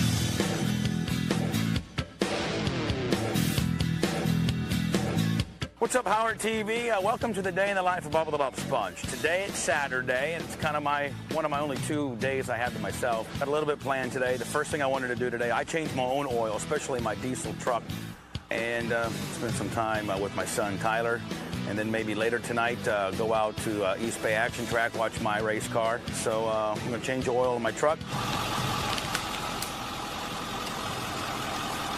Typical Saturday of mine, usually have to do something mechanical. Just some alone time where the phone's not ringing, wife's not fucking with me, the producers, Brent, and the guys aren't calling me up. Say hi to Howard TV. Hi. Just say, hi, Howard TV. Hi, Howard TV. Just me time. My truck, I got a 2008 Ford F350 Super Dually with about a 6-inch lift kit. Because it's a 15-quart diesel, holds about 4 gallons of oil. You got to have obviously a much larger pan to get all the oil out. I change my oil about every 5,000 miles on a diesel.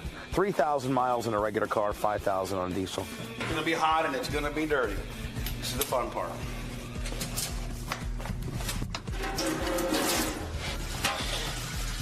There you go. Man, she's hauling ass. Changing my oil, my truck was a little bit messier than usual. Had one little mess up in the fact that the oil filter adapter that I usually use, I misplaced, so I had to use a regular standardized crescent wrench to try to get the oil filter off, and it didn't work out very well. So I'll have to do that another time. Look at that oil. Look how good that oil looks compared to the shit that I took out. So then you check your oil. You can see it's not over the stick. You don't want it up here. It's perfect. Max. All right, she's done. This is the shitty part right here. You think I'm dirty now. If you're gonna change your own oil like a hillbilly like me, have to do it this way, and then you'll take it to one of the oil change shops or something like that, because this is obviously an environmental hazard, oil. I know you guys are here, but regularly I like to piss outside, so I have to pee right now. I would go around the corner and pee. That's what I would do. But I don't want to see you guys see my cock or nothing. So I'm going to pee.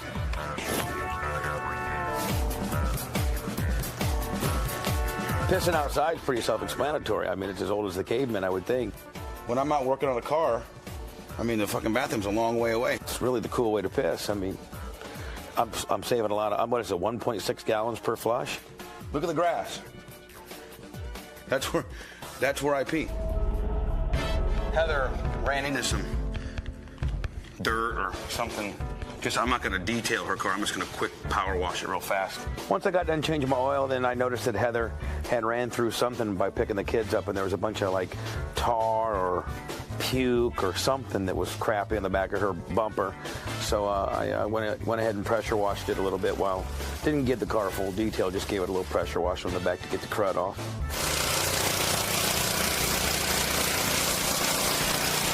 I was out changing the oil. I think Heather was inside, doing some baking, some laundry, some cooking.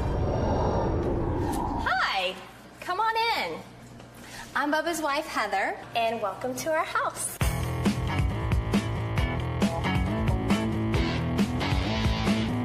Okay, you're gonna follow me to the laundry room because I'm Cinderella at this house and I do all like the cleaning and the laundry and the cooking and all that stuff. That's usually what I do on Saturdays. So come on, you can watch me fold some laundry. We are in the pantry right now and I'm going to make some peach apricot filled pancakes. This is the best pancake mix in the whole wide world. You can make waffles out of this too. It's the bomb. Bubba's been on his diet, and so he made me take out all the junk food, which I didn't take it out. I just put it down real low for the kids, and he won't look there. But I have a secret hiding place. Oh, well, these two drawers are where I hide secret stuff, like cookies and Pringles and all that, but because he never looks there. I'm so not Martha Stewart, but I do like to cook.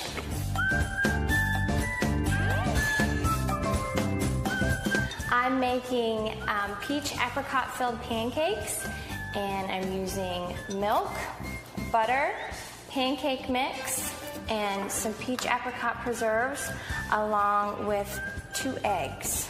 You have to mix the eggs and the liquid up first, and then you have to add the pancake mix. And then I have a special filled pancake thing. Okay, you guys are messing me up. I gotta concentrate. Here is the lovely filled pancake maker, which also doubles as a weapon when people act up. So that's gonna heat up on the stove while I come over and mix the batter. The key to awesome pancakes is batter that's not lumpy. Okay, what you're gonna do is spoon batter into these little round pancake deals, fill them half full, and then you add the filling, and then you turn them in the little deal. See the little bubbles forming in the top? Like that one especially, that lets me know I can put my preserves in it now. So once you finish cooking those, then you get powdered sugar like this, and you kind of sprinkle them on them before you present them. These are my peach apricot filled pancakes, the final product. Woohoo! I'm gonna go show these to Bubba now and see if he'd like to take a little break from changing the oil in his truck. Heather came out and presented me with this little fucking bullshit dish. I wasn't surprised that she came out and offered me, because she's always coming out pretzels, Red Bull, Would you like a pancake? No. A pancake? You want some water? Nope. Okay. What do you got? I just told you.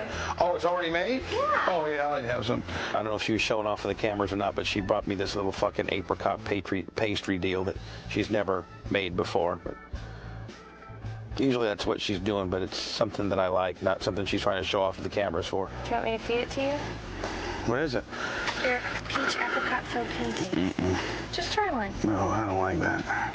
I was kind of taken back by, it was something that I have never seen on her, on the Bubba standardized little repertoire, what I usually like kind of deal. All right. You want any water? Don't be rude. I'm not being rude. That's like brand new shit that I've never seen before. Usually she'd come out with an egg sandwich or something that I could actually enjoy, not some fucking Martha Stewart living pastry apricot willy bullshit. Whatever. So are you mad at me about the apricot deal? I just had never seen, I'd never seen anything like that before. So I don't want you mad at me. I wasn't trying to be disrespectful or nothing. No, I'm not mad at you. That's cool. I don't like apricot. When I went back in the house, I thought maybe I hurt her feelings a little bit because she did try. I mean, there's a lot. Here I am, this fucking, I didn't want to come across like as an unappreciative asshole. I think I may have kind of come across that way. So I wanted to go inside and make sure she knew that I was sorry for if it came across that way. She was only trying to do something nice, Do you want me to take Tyler with me to the store? Or are you guys going to leave for the track? Well, he can just stay upstairs. Okay. No, you can flirt with the produce guy. I'm just kidding. Well, the cute guys are in the deli. Certainly not in produce. All right, we'll see you in a little bit. Okay, bye. Bye. I'm gonna go up and check on Tyler real fast. Say hi to Howard TV. Hi, Howard TV. Tyler and I are so close, man. We're like almost brothers more than we are dad and son. This is our upstairs movie theater / a little bit of a game room. He loves to play video games every once in a while. He can't play them a lot, but he plays them a little bit, right? Yeah. Tyler very much respects my authority, and I run pretty much a strict ship, but we also have a lot of fun. You want to go racing today? Yes. Yeah? You want to go to East Bay tonight for the Winter Nationals? He changed my life for the better, Tyler did. I love you. See you in a little bit. We're going to go racing. Okay? Hey, we're getting ready to go to the go-kart track for Tyler to practice and for me to get in there a little bit and drive around. So hop in, fellas.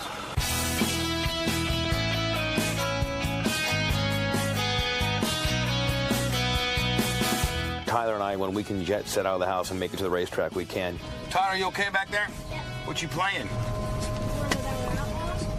World About Outlaws? Yeah? All right. We love the go-kart track. That's our home away from home. Traffic's fucking horrible. Jackass.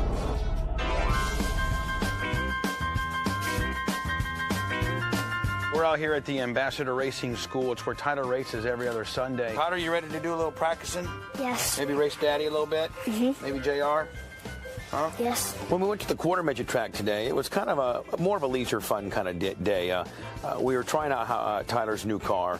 Ready? Yes. Watch JR's hand signal. Okay. Okay.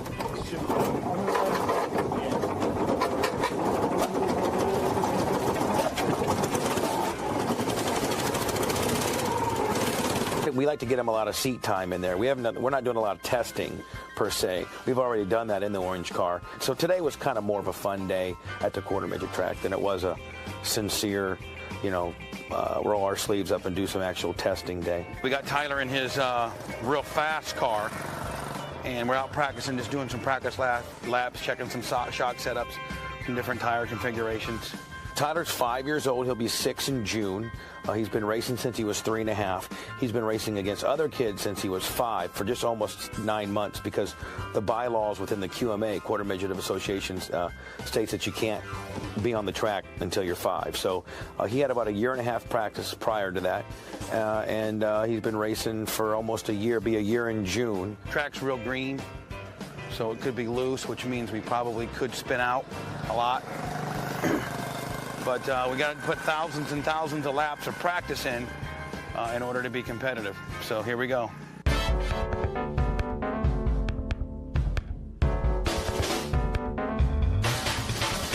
Okay, I'm going to rub on my little boy, though. We get a little racing going.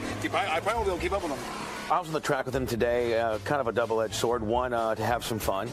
But 2, that's a brand new car. He's never raced the orange car against kids. He's raced the black car against kids. But so, you can go out there and practice till the cows come home. But until you have somebody out there racing with you, rubbing on you a little bit in close proximity and race conditions, you really don't get the full benefits of knowing what's going to happen in race conditions. I like going out there with Tyler because he can trust me. I'm not a kid. I'm not going to rub him. I'm not going to wheel hop him. I'm not going to spin him out. So he can put the car on the high side and know that I'm not going to come down on him and vice versa. So as we're getting acclimated to a new car, we've practiced probably 3,000 laps in that car, but the more race-like conditions that Tyler can have, the better, the more practiced he'll be in real life scenario kind of deal. Hey, it was everything for me to get by him. Oh, good job, Ted.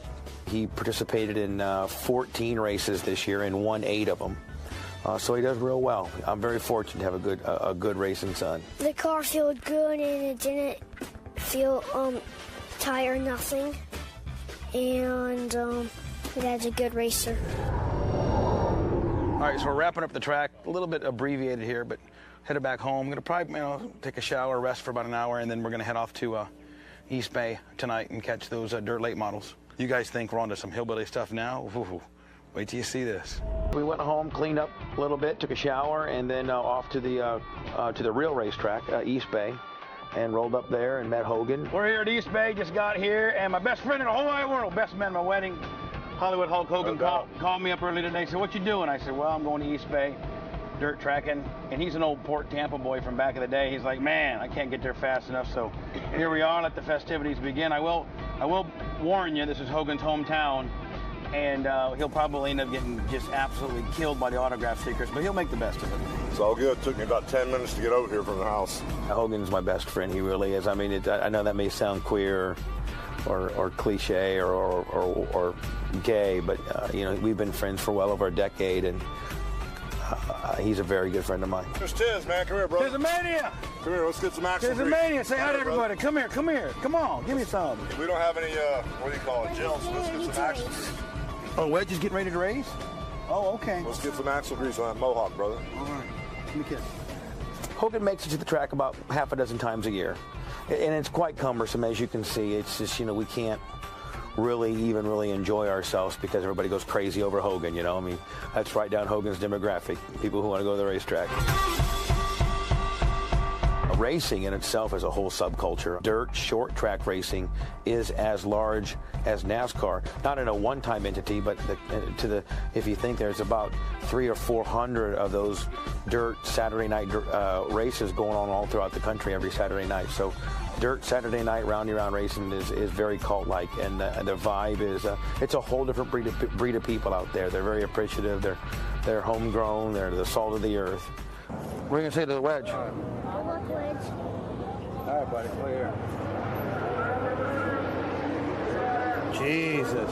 That's great, isn't it? All you can get. We're gonna fire it up. All right. Here we go, buddy.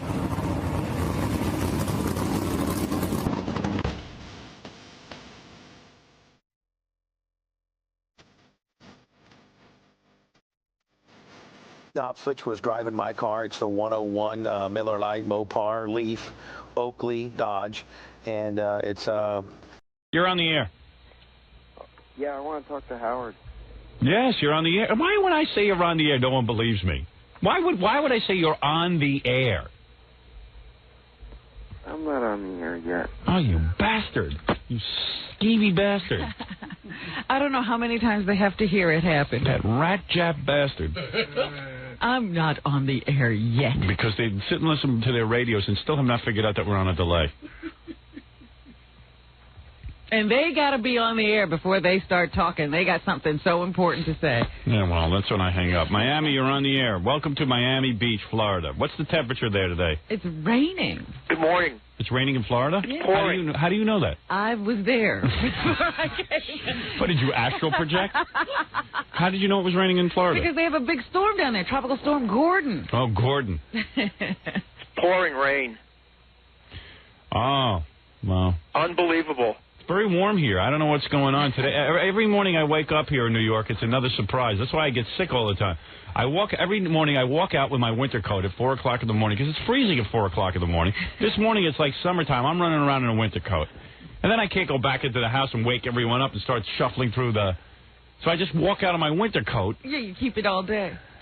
I keep it all. I walk around. Sometimes it's 70 degrees here. I'm walking around in a winter coat. Don't you feel like a bag person sometimes? You walk out at summertime and you've got a big heavy coat on. And I go nuts too because I got to carry in 30 bags back and forth. I've always got my lunch. I've got my work bag. I've got tapes. I've got all kinds of stuff. I walk around like a bag lady. And then I walk out of here. I've got 47 bags. And you've got the wrong coat on. Yeah, and 3 interns have to carry down all the bags with me. And then I got to get the bags into the house. It's a whole ordeal every day. Why can't I just go to work walking free? Why isn't life simple? Yeah. So I set up a thing. Just listen, I'm telling you about my life. Do other people go to work like this where they have 17 bags? I see people walking down the street. They don't seem so encumbered. I know. They all have hands free. I spoke with Judith Regan the other day. She's walking down, I guess it was 5th Avenue on a cellular phone talking to me. I don't have a hand free to talk on the phone. You need a headset. I need a microchip in my head. Just her and that beautiful ass and that microphone she talks into. So, I don't know. It drives me crazy. So, I got really annoyed that I have to carry all these bags to work. Yeah. Because I used to have I hired Ganji to carry your come to bags. my house, pack everything up. He had a car every day. He drove in. Yeah. And he would carry bags in. That's what was useful about him. So now he decides he don't want to drive in anymore. So, okay, he hasn't been driving in, so I carry the bags back and forth. So finally... You got the bags back. So finally, I say to him last week, hey, Fatso, I tell you what I'll do. Once a week, you'll drive into work. I'll pay for your parking. Whatever you need. And you'll tow. So he says to me, what about my tolls and what about the wear and tear on my car? Oh, no. I said, you know what? I don't want your help anymore. I don't need... Do you believe this? I said, what are you, a corporation? Does he say that when he goes out on a date? What about the wear and tear on my car? This is a guy, nobody's ever offered him a job in the world. I felt bad for him. I got him a camera job with the E-Network. I asked him to do me a favor. I said, here, I'll pay for your parking. What do I don't want him to shell out of his pocket. I think I'm being reasonable. Where's the wear and tear on my car? Wear and tear on your... Why didn't you tell your dad about the wear and tear on your car? He's amazing. What a little nitwit. So he stopped driving, really, because he didn't like the wear and tear on his car? No, I told Laura, my assistant, that Ganji is out of favor with me. Uh-huh. That Ganji no longer... I said, I don't want his help. I don't want him... Don't take back the offer. And plus, I pay him, if he drives in or something. I'll give him for an hour or something, another hour's fee or something, whatever it is. And I will not... Where has this whole conversation been taking place? Oh, where is it? You don't know where it took place? No. It didn't take place at my house? I don't remember this conversation. Laura didn't sit down with you and say, we want you to drive in once a week with your car? Yeah, I said, I'll think about it. And You're going to get back to me on it? I don't want your help. I don't want your help. I don't need it. I don't want it. The reason I'm not driving in... Mr. Eager Beaver. Mr. Eager Beaver. I gave him a job with E, so with work the stupid camera. He thinks he's a cameraman now. Yeah. He thinks he's a professional television personality. Can I defend myself? Where's that 10-year-old? I'd love to give him the job. I hear him There's a lot of reasons I don't drive in, and that's why You make Jackie look like a team player. Howard. Yeah. We have a tornado watch here. Good. Okay, we're getting constant weather bulletins from Miami while I yell at Stay right there Ganji. and tell us everything that's happening. Yeah. What happened now? I saw Fred's movie yesterday. Yeah. Unbelievable. It's a 90-minute movie. Yeah. It's a thriller whodunit comedy. Is this Melrose Larry Green? Has to be. Oh, it is. Don't worry. Don't disconnect me, Howard. Don't disconnect me. Melrose, I'm in the middle of yelling at... and Melrose, you're a little punk. I am not your friend anymore. Why? You're off the show. You're not in my books anymore. You're not going to be in the movie. You're not anything. I had a part even written in for you in the movie. What happened? Oh, you know what happened. I see the letters you write. That letter was from the heart. Don't write letters if you don't mean it. And don't go around holding up signs about Woody Allen and telling people that you're no longer my friend. I used your name in that interview. They didn't play that part. Yeah, okay. Thank you. Howard. What? Don't be mad at me. I sat next to Uh-huh. Richie. I sat next to Cousin Richie at the movie. Well, I don't know. Can I say hi to the ice sculptures? Melrose? Howard, let's talk it out. There's nothing to talk about. Oh, Howard. You're my ex-friend. I got a tornado watch here, Howard. He's going to cry. Howard, no, listen, Howard, you're great. There's already enough water. Enough about me. Fred's movie is great. It's playing again today. All right, go see it again. It's at 2 o'clock at the Coral Ridge AMC, and John Randolph was there. Now I know you're mental. You're sitting and watching Fred's movie over and It's over. a great movie. He started giving it boffo reviews. I knew it was Melrose. You know what's funny, Robin? I said, boy, maybe Fred's in a good movie. It's a good And all of a movie. sudden, when you said Melrose, I went, oh, of course, Melrose is kissing Fred's ass. Howard, don't cut me off. I saw the movie. It didn't deserve these kind of kudos. So I had to figure something was It's behind Melrose. it. Meanwhile, the whole theater emptied out. Melrose was sitting there. Howard, about my note? I read it.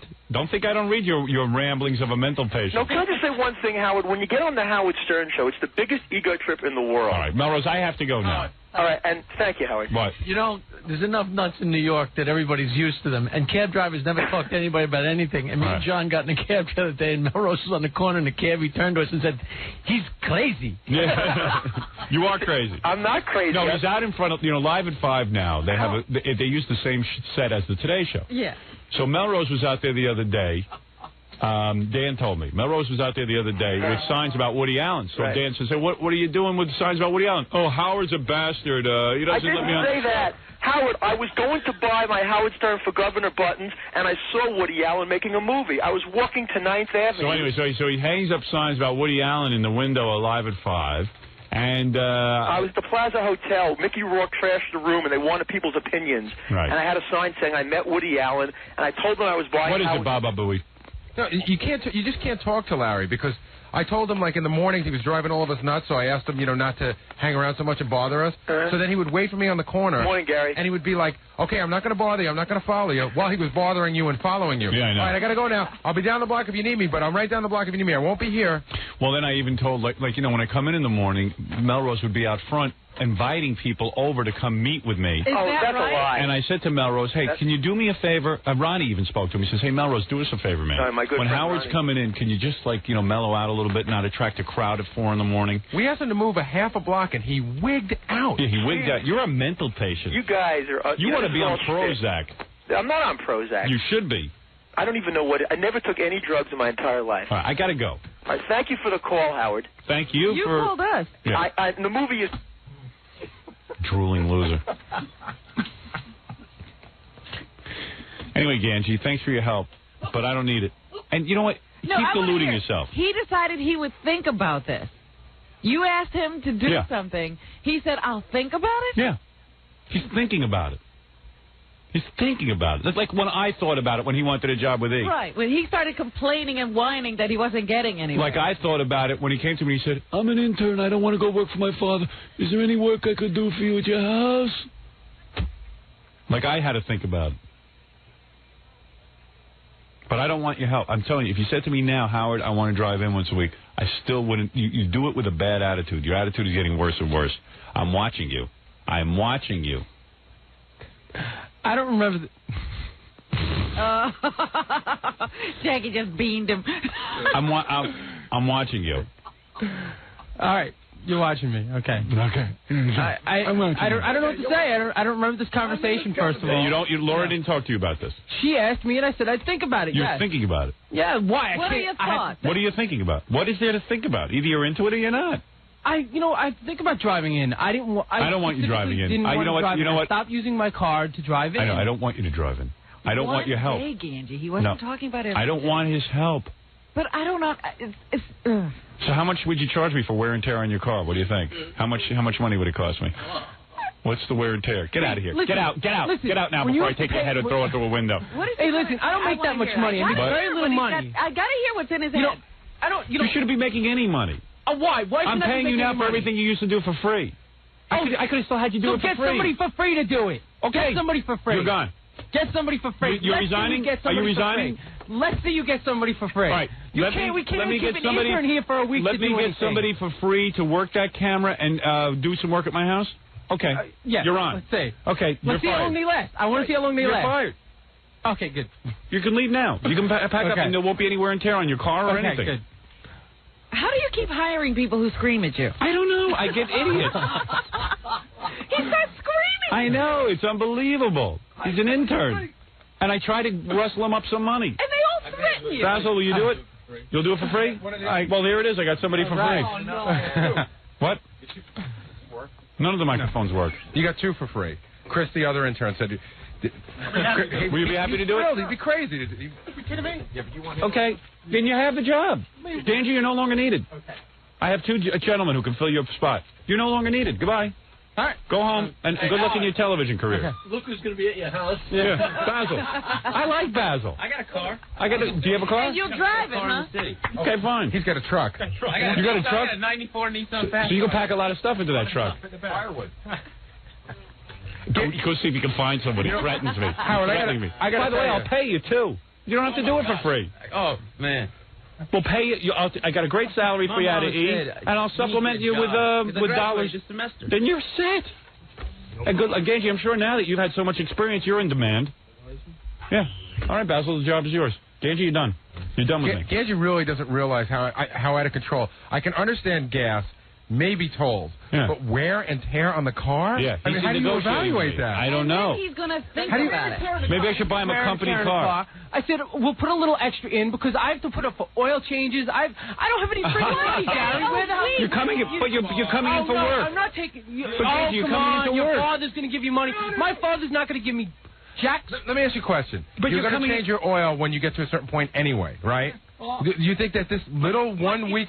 It makes it more frequent. You one day a week, Angie. It's a 15-mile drive. You sound like an idiot. Hey, Gary, let me ask you something. No, he's got to get into work anyway, right? By Right, train. granted. By train, Granted, he can come in by train. But he's still got to get into work. So I'm saying to him, hey, drive your car in 1 day a week. I'll take care of the parking. I'll take, which is a convenience. No, you weren't. Which will take care of... You didn't have the right answer. Which will take care of, it's a nicer time to drive into work than to take the train. The trade, I'll tell you right now, the trade-off is, you got to admit that taking the train is a big pain in the ass, and that driving's a lot easier. So there's your trade-off right there for your wear and So I'm tear. making his commute a little easier. I'm saying, hey, once a week, take the car in. If you have anything to bring in, or if my stuff to bring in, you bring in your stuff. You get to So sleep, then he you sits get me sleep with a little later because you don't have to run for the train. Then he hits me with wear and tear, right? He's amazing. I'm sorry? It's a dream job. Of course it is. I come in here every day. All I said You come in for free. I come in for free. I said, boy, the only thing I would want is someone to pay the tolls. And you even do that. Right. That's it. That's all you need.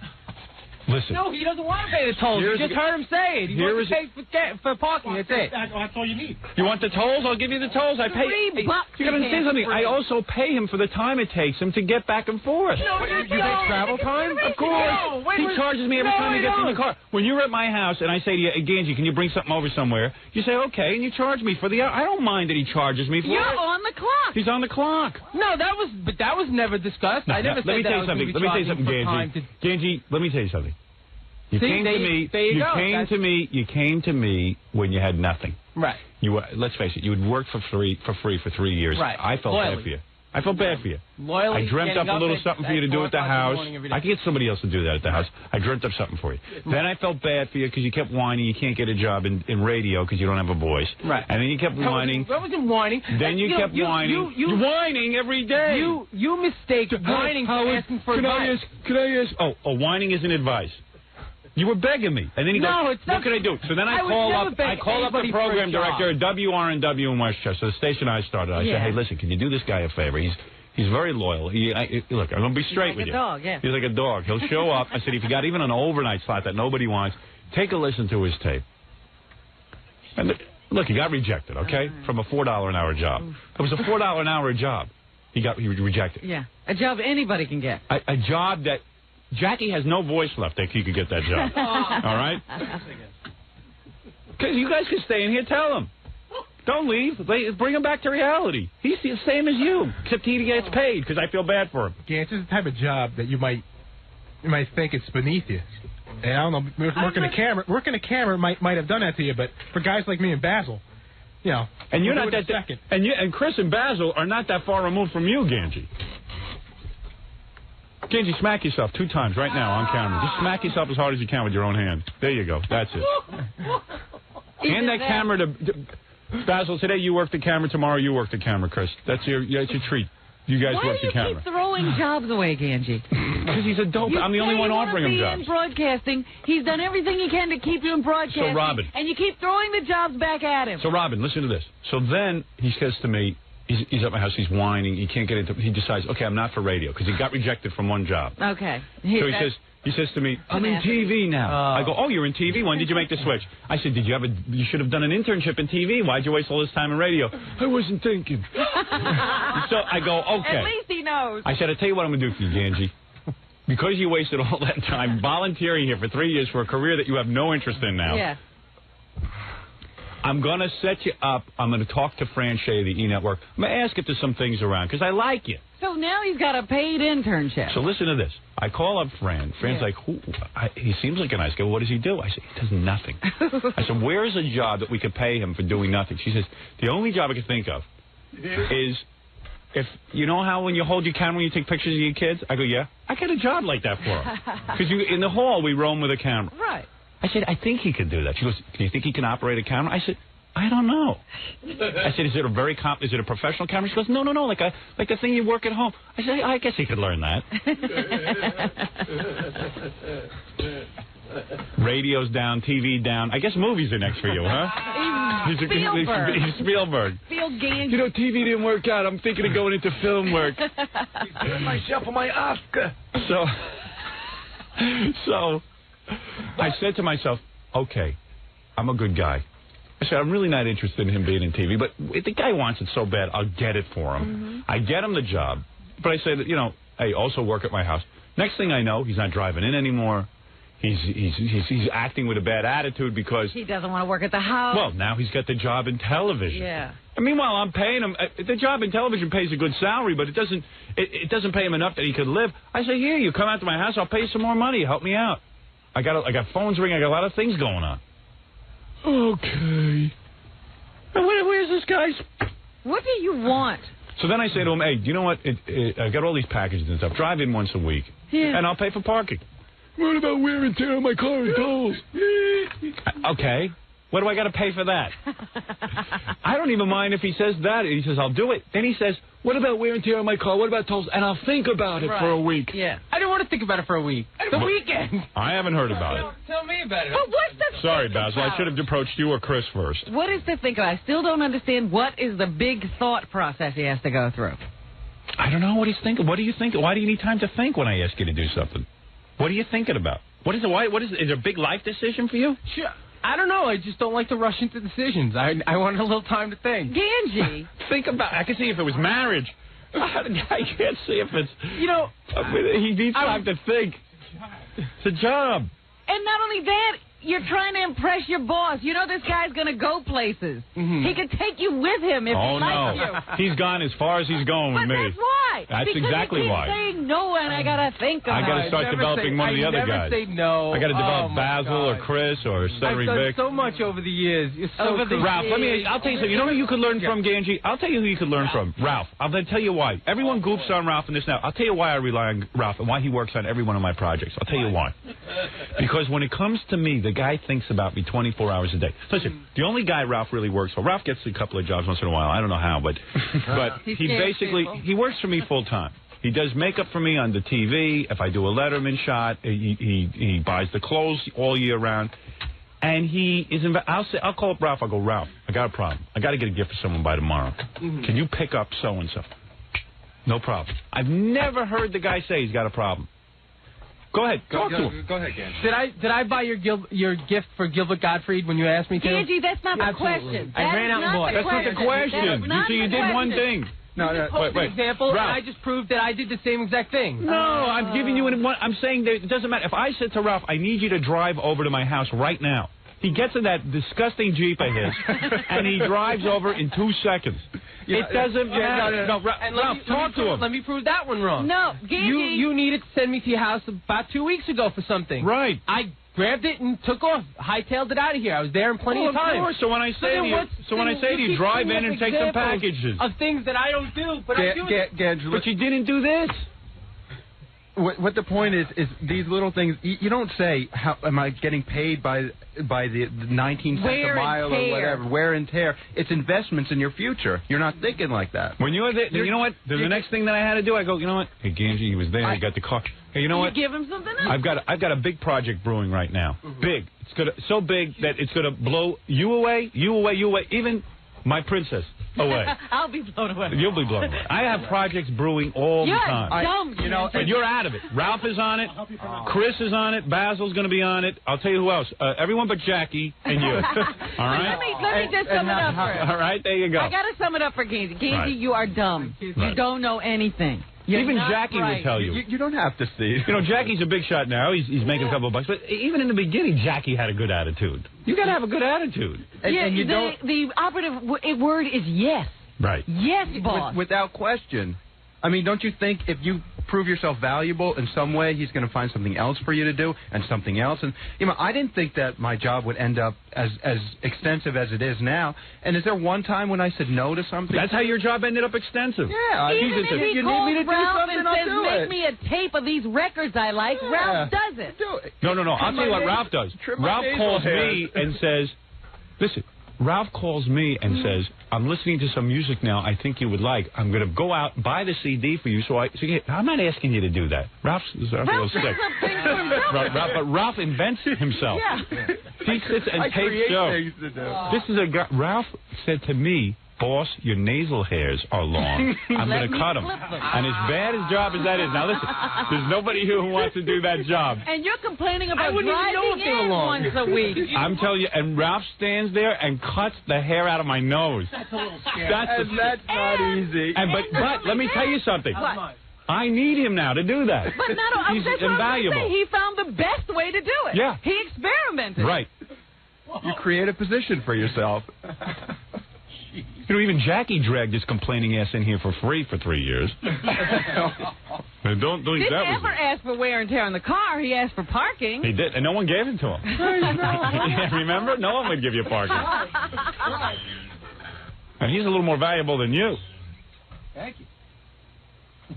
You're hallucinating. You have the wrong attitude about everything, and it's because of your privileged upbringing. Yeah. He's had it too easy, and now He's never worked. he expects everything.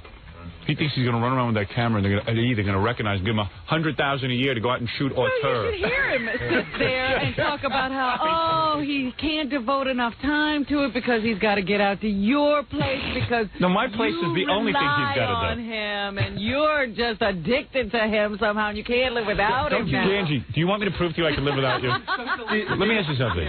Ganji, do you live on Long Island? Yes. How close do you live to Howard? Get the microphone on him. 20 minutes. We have one microphone in here. That's another thing that drives me nuts. That Tom Chiazzano should go through here early in the morning and check every piece of equipment. This one doesn't work? What? Does this one work? Talk into it. Does this one work? No, that one don't work either. Here, try it now. Is it working? No. Still no. Oh, there it goes. Right, There it right. goes. No hurry, Scott. Yeah, Scott just stands back there. No hurry. Here's another one. Yeah. Oh.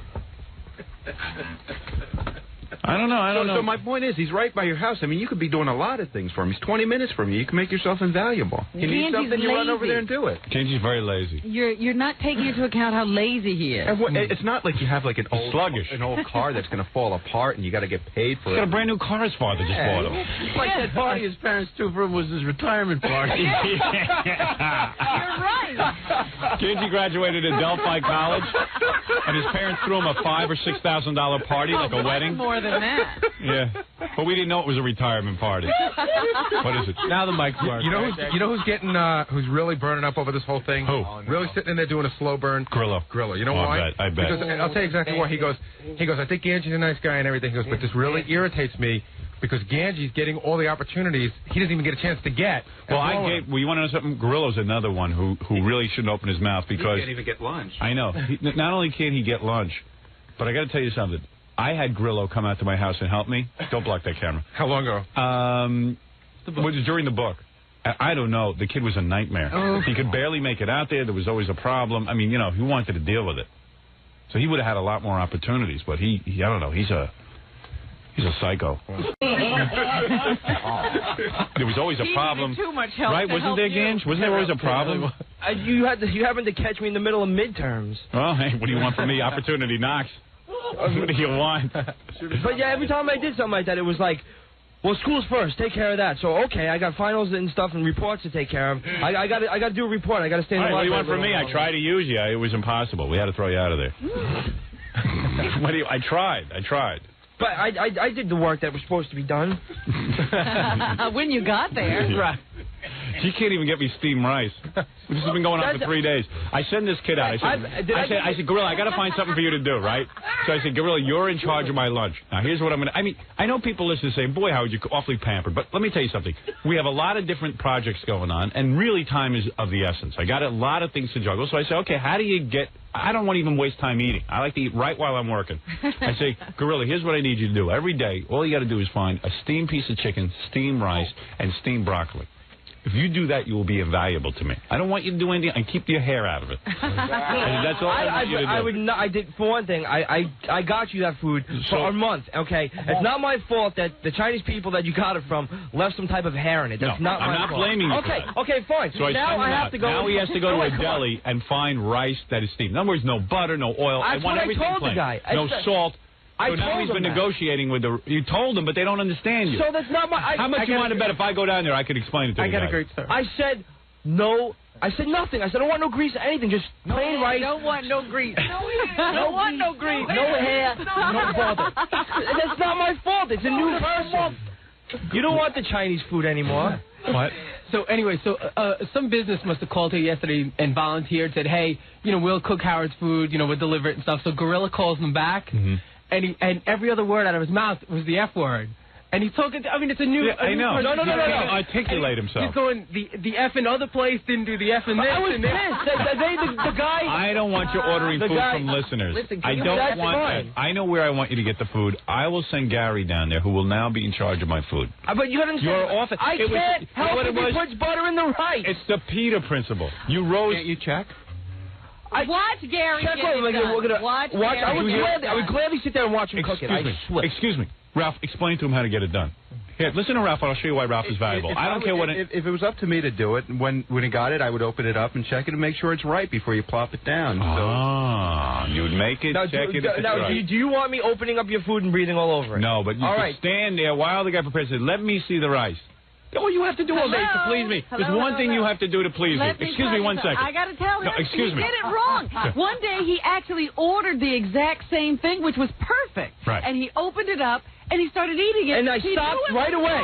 Right. And he gave it to you. Right. He knew it was wrong, and he gave it to me. I stopped right away, and I was eating it. I said, "This isn't what you want." And I went back, and I came back to the office and said, "You don't like this, right?" No, and no, he said, no. He said, it tastes listen, good. let me tell you something. I was it. already eating. I'm like a wolf when I get off the air. I got to eat stuff that I've talked for 5 hours straight. At that point, it's the wrong time to ask me. I took 2 bites, and I realized it wasn't. So go back down and get a new one. I would gladly do that. You were already eating it. You said this is too delicious. Tell him how to do it, Ralph. Explain it to him again. Tell him how to do it. Explain it to him. Go to Ralph for advice. You'll be surprised. Ralph could help you. Ralph knows how to serve. I've tried to actually a couple of times. I've recommended what he do. But Gorilla is in big trouble because listen, I narrowed it down to one thing. Gorilla has to pick up lunch. He can't even do that. He can't get. So what am I going to use him for? He wanted another place. What? It took a while to find a Chinese place that made it that early and that did what you wanted. Gorilla. Explain to him. Listen to me. When your boss has a problem, you want to make sure that you fix it. Exactly. Not that you spend 5 weeks fixing it. You want lunch by 10 o'clock. Okay, not everybody starts cooking lunch at 10 o'clock. You gotta I understand. Wait, Ralph is going to help you. Ralph is going to help you. Listen to Ralph. Ralph, go ahead. Help him. There's a place that you know that he likes that I told you about. And that place doesn't make lunch before 10:30. Okay, 10 o'clock. So what you do is you call him up. You say, "Listen, I need the same thing every day for the next 6 years. I need the same thing. Can you get in? Can you? Because I'm sure they're there. Calm down. So they don't pick up the phone before 10. What did I tell you? You call them at 2 o'clock. Let me ask you something, bro. Never mind that. Didn't I tell you the other day that he should go personally and visit them? Of course. Listen to me. How do buildings get built? Explain it to me. I'm going to ask you a question. How do buildings get built? Well, I guess they have to design something through the architect. Right. And then they have to go to a construction company that can... Right. Answer seriously. I'm asking you a question. They have to go to a construction company that can Everyone build complains I don't talk to them. Here, now I'm going to talk to you. How does a building get built? They go to architect, then they go to construction and then company. they have to go to the city to get permits, and then they have to go to a place to get material. That he can do. That you can do. All right, so you could build a building. You want now, a building? how do movies get made? In a general sense. I would say a script would have to be developed first. And then you have to pitch it to a movie company, and if they like it, they would accept the script, and they would fund it, and then that company would also in turn get people to work for the movie. All right, so let me explain something to you. So far, you've proven to me you can build a building and you can make movies, and yet you still don't know how to get lunch.